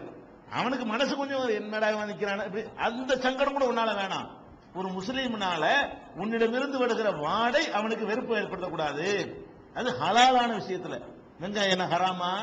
பூண்டு ஹராமா? மார்க்கத்தில் தடுக்கப்பட்டதா? அனுமதிக்கப்பட்டதில் கூட ஒரு மாதிரியான மீன் சாப்பிடுறோம். சில மீனுக்கு ஒரு மாதிரியான அந்த வெடுக்குமாங்கல்ல, இந்த கவிச்சம்பாங்கல்ல, அந்த மாதிரி ஒரு வாடை வரும். நம்ம வாடை திண்டு வந்துடக்கூடாது. ஏன்? பக்கத்தில் உள்ளவங்க என்னடா ஒரு மாதிரியா வாடை, அவனு நீங்க தான் செய்வான். ஆனா அடுத்தவன் வருமானம் அவனுக்கு பிடிக்காது. அவனுக்குதான் அவனும் வீட்டுல மீனத்துக்கு தான் செய்வான். ஆனா அந்த வாடை அடுத்தவன் இருந்து வரக்கூடிய நேரத்தில் மனுஷனுக்கு என்ன செய்யும்? என்னடா இவன்பா. அப்ப என்ன செய்யணும்? பவுடர் கூட ஒரு மாதிரியா பூசிக்கிட்டு அந்த வாடையை போற மாதிரி அதை நல்லா கழுவி போட்டு அதை கொஞ்ச நேரம் இருந்து விட்டு சாப்பிட்டு கொஞ்ச நேரம் வீட்டுல இருந்தா கொஞ்ச நேரத்தில் அது போயிடும். அல்ல பவுடர் கூட போட்டா அது போயிடும். இந்த நாள் இதையெல்லாம ஒரு மனுஷன் சொல்ல முடியும்? இதெல்லாம் சில பேர் தாய் தந்தையர்கள் பிள்ளைக்கு அறிவுற மாதிரி சொல்லுவாங்களே தவிர ஒரு ஆன்மீகத்தில் ஒரு மதத்தில் இதெல்லாம் சொல்லித்தர முடியும் சொல்றாங்க. ஏன்? நம்மால் இடைஞ்சல் வரக்கூடாது. அப்ப இதுக்கே இப்படின்னா புகை அடிக்கிறது என்னன்னு பாத்துக்கிறது. இதுக்கே இப்படி இருக்கிறது. அப்ப இது ஹலால், புகைங்கிறது ஹராம், எல்லா விதமான கேடும் தரக்கூடியது. அதை அடிச்சுட்டு நம்ம பாட்டு சபைக்கு போறோம், பக்கத்துல போறோம், நம்மள்ட்ட இருந்து வரக்கூடிய வாடையினால மனைவிக்கு கேடு, பிள்ளைகளுக்கு கேடு, வீட்டுல இருக்கிறவங்களுக்கு கேடு. அந்த புகையை எடுத்து வாடகை அப்படின்னு சொன்னா விடுறான், உள்ளகே உசு உசுன்னு வீட்டுல இழுத்து விடுறான். அந்த புகையை சுவாசிச்சா எவ்வளவு பேருக்கு கேடு இருக்கிறது. அதெல்லாம் இதையே சொல்லுதுன்னா அது எப்படி நீ எடுத்துக்கிறணும்? அப்ப இந்த வெங்காயம் பூண்டு பச்சையா சாப்பிட்டவர்கள் வள்ளியாசலுக்கு வரக்கூடாது என்கிற ஹதீஸ் புகாரியில 853, 854, 856 ஆகிய ஹதீஸ்ல பாக்குறோம். ஒரு ஆள் ஈட்டியை கொண்டு வர்றாரு பள்ளிவாசல்ல, வந்துகிட்டு இருக்கும்போது கடத்தர் உள்ள ஒரு அறிவிப்புல வருது. ஈட்டியை கொண்டு வரும்போது ஈட்டி இப்படி பிடிச்சிட்டு வந்துட்டு இருக்காரு. ஈட்டி இருந்தா இப்படி கொண்டு வர்றாரு. ஈட்டிய ரசூலுல்லாஹ் செய்றாங்க, இப்படி பிடிச்சிட்டு வா, இப்படி பிடிச்சிட்டு வராத, யார் மேல குத்தில என்ன செய்யறது? இப்படி பிடி தலைப்புறப்படி. அப்ப ஈட்டியை கையில வச்சுக்கிட்டு போகக்கூடியவர் எப்படி கொண்டு போகணும்? ஈட்டியை நிமித்தி பிடிச்சிட்டு போகாம இப்படி பிடிச்சிட்டு போகாம, சில பேர் சைக்கிள் வச்சிருப்பான் ஜாமா, சைக்கிளை கணக்கு பண்ணி நம்ம போவோம். சைக்கிள் இவ்வளவு அகலம் தான் தேவை, அவன் இவ்வளவு இழுத்து வச்சிருப்பாங்க. சைக்கிள் பின்னாடி வைக்கிற ஜாமா இவ்வளவு பெரிய நீளமா வச்சிருந்தான்னு சொன்னா எத்தனை பேரை இடிக்கும். இதை கணக்கு பண்ணி ஒருத்தன் வருவான். அப்ப இதெல்லாம் கவனிக்கணும். நம்ம கொண்டு போற அந்த சாமான் அடுத்தவரை இடிச்சிடக்கூடாது. அப்ப அந்த மாதிரி அம்பு வச்சிருக்க ஈட்டி வச்சிட்டு இருக்கும்போது தலகு புற பிடிச்சு கொண்டு போய் என்று ரசூல் ஸல்லல்லாஹு அலைஹி வஸல்லம் சொன்னதாக புகாரியில 451, 452, 7073 அதெல்லாம் பாக்குறோம். இன்னும் சொல்ல போனா ரசூல் ஸல்லல்லாஹு அலைஹி வஸல்லம் சொல்றாங்க, சாபத்திற்கு உரிய அல்லாஹ்வுடைய சாபத்தை பெற்று தரக்கூடிய 2 காரியம் இருக்கிறது, அதை விட்டு விலகிக்கிறங்க அப்படிங்கிறாங்க. அப்ப சஹாபாக்கள் இருக்கிறாங்க, என்ன அது சாபத்துக்குரிய பெரிய பயங்கரமான விஷயமா இருக்கும் போல இருக்க அப்படின்னு கேட்டா, நம்ம இந்திய சமாச்சாரம். அது என்ன சமாச்சாரம்? பஸ் ரோட்ல பூரா பார்த்து பாக்கி பாருங்க. ரோடுங்கிறது பிரயாணம் பண்றதுக்குரியது. ரோட்ல என்ன செய்யுமா? காலையில பாத்தீங்கன்னா ரோட்ல வரிசையா உட்காந்துருப்பான். எதுக்கு? 4 மணி 5 மணிக்கு பாத்தீங்கன்னா பாத்ரூம் போறதுங்க. அது இந்தியாவில் உலகத்துல எங்கேயும் பார்க்க இயலாது. நம்ம நாட்டில் மட்டும்தான் ரோட்ல வெளிக்கு போற கூத்து இங்கதான் நடக்குது. அது ரசூலுல்லாஹ் சொல்றாங்க, ஆக சாபத்துக்கு அல்லாஹ்வுடைய கோபத்துக்கு உரியவன் யார் என்று கேட்டால், அல்லதி யத்தஹல்லா ஃபீ தரீகின் நாஸ், மக்கள் நடமாடுகிற மக்கள் நடக்கிற பாதையில மலங்கழிக்கிறானே அவனும், அவு ஃபீ ظில்லிஹும், அவர்கள் நிழல் பெறுவதற்குரிய இடம் இருக்கிறது, மரத்துக்கு இடையில போய் உட்கார்ந்து வந்துடுறது. அந்த மரத்துல உட்கார்ந்து காத்த இளைப்பாறுவதற்காக அந்த இடத்த வச்சிருப்பாங்க. நிழல் கூட வச்சிருப்பான், பஸ் ஸ்டாப்ல கூட போட்டு வச்சிருப்பான். காத்துல போய் அங்க போய் மலம் கழிச்சிட்டு வந்து அது மக்கள் நிழல் போடுறதுக்குள்ள இடம் தானே. மெரினாவில் போய் பண்ணிட்டு வரலாமா? அதுல எத்தனை பேர் நாளைக்கு போய் உட்காருவான்? அது மக்கள் போய் ஒதுங்குகிற இடம், ஓய்வெடுக்கிற இடமாக இருக்குமே ஆனால், நடமாடுகிற பாதையா இருக்குமே ஆனால், அதுல போய் ஒருத்தன் மலங்கழித்தால் அவன் அல்லாஹ்வுடைய சாபத்துக்குரிய, ரெண்டுமே சாபத்துக்குரியது. பாதையிலையும் மலங்கழிக்க கூடாது, நிழலுக்காக மக்கள் ஒதுங்குற இடத்திலையும் மலங்கழிக்க கூடாது என்று நபி ஸல்லல்லாஹு அலைஹி வஸல்லம் அவர்கள் சொன்னது முஸ்லிம்ல 269 ஹதீஸ்ல இருக்கிறது. இதெல்லாம் நம்மால் எந்த இடைஞ்சலும் வரக்கூடாது என்பதில் நபிகள் நாயகம் ஸல்லல்லாஹு அலைஹி வஸல்லம் காட்டிய கூடுதலான அக்கறை. இவ்வளவு அக்கறை உலகத்தில் எந்த மார்க்கம் காட்டினதில்லை. இதை ஒரு வணக்கமாக எந்த மார்க்கமும் சொன்னதில்லை. சொர்க்கத்துக்கு போவதற்குரிய வழிமுறை என்று எந்த மார்க்கமும் சொன்னதில்லை. அப்படி நம்மளை அப்படி பக்குவப்படுத்தி பண்படுத்துது. நம்ம இஸ்லாத்தை ஒரு தப்பா தொப்பி போடுறது, ஜிப்பா போடுறது அப்படி சின்ன வட்டத்தில் வச்சதுனால நமக்கு தெரியல. உள்ள நுழைஞ்சு பார்த்தா இப்படி ஒரு மார்க்கத்தில் இருப்பதற்காக வேண்டி நெஞ்ச நிமித்தி நம்ம என்ன செய்யலாம், பெருமைப்படலாம். மறுமையில வெற்றி ஒரு பக்கம் தனியா இருக்கட்டும், உலகத்துல நீ வெற்றி பெறலாம். சுத்தம், சுகாதாரம், நாகரிகம், பண்பாடு, சண்டை சச்சரவு இல்லாம எவ்வளவு நன்மைகள் இந்த உலகத்தில் நம்ம வாரி கொள்ளையடிச்சு கொள்ள முடியும். அப்படிப்பட்ட ஒரு மார்க்கம். இது போக நம்மால் மற்றவர்களுக்கு உதவிகள் செய்யணும் என்பதை எந்த அளவுக்கு மார்க்கம் வலியுறுத்தி இருக்கிறது என்ற விஷயங்களையும், இன்னும் எதையெல்லாம் தனித்து விளங்குகிறது என்பதையும்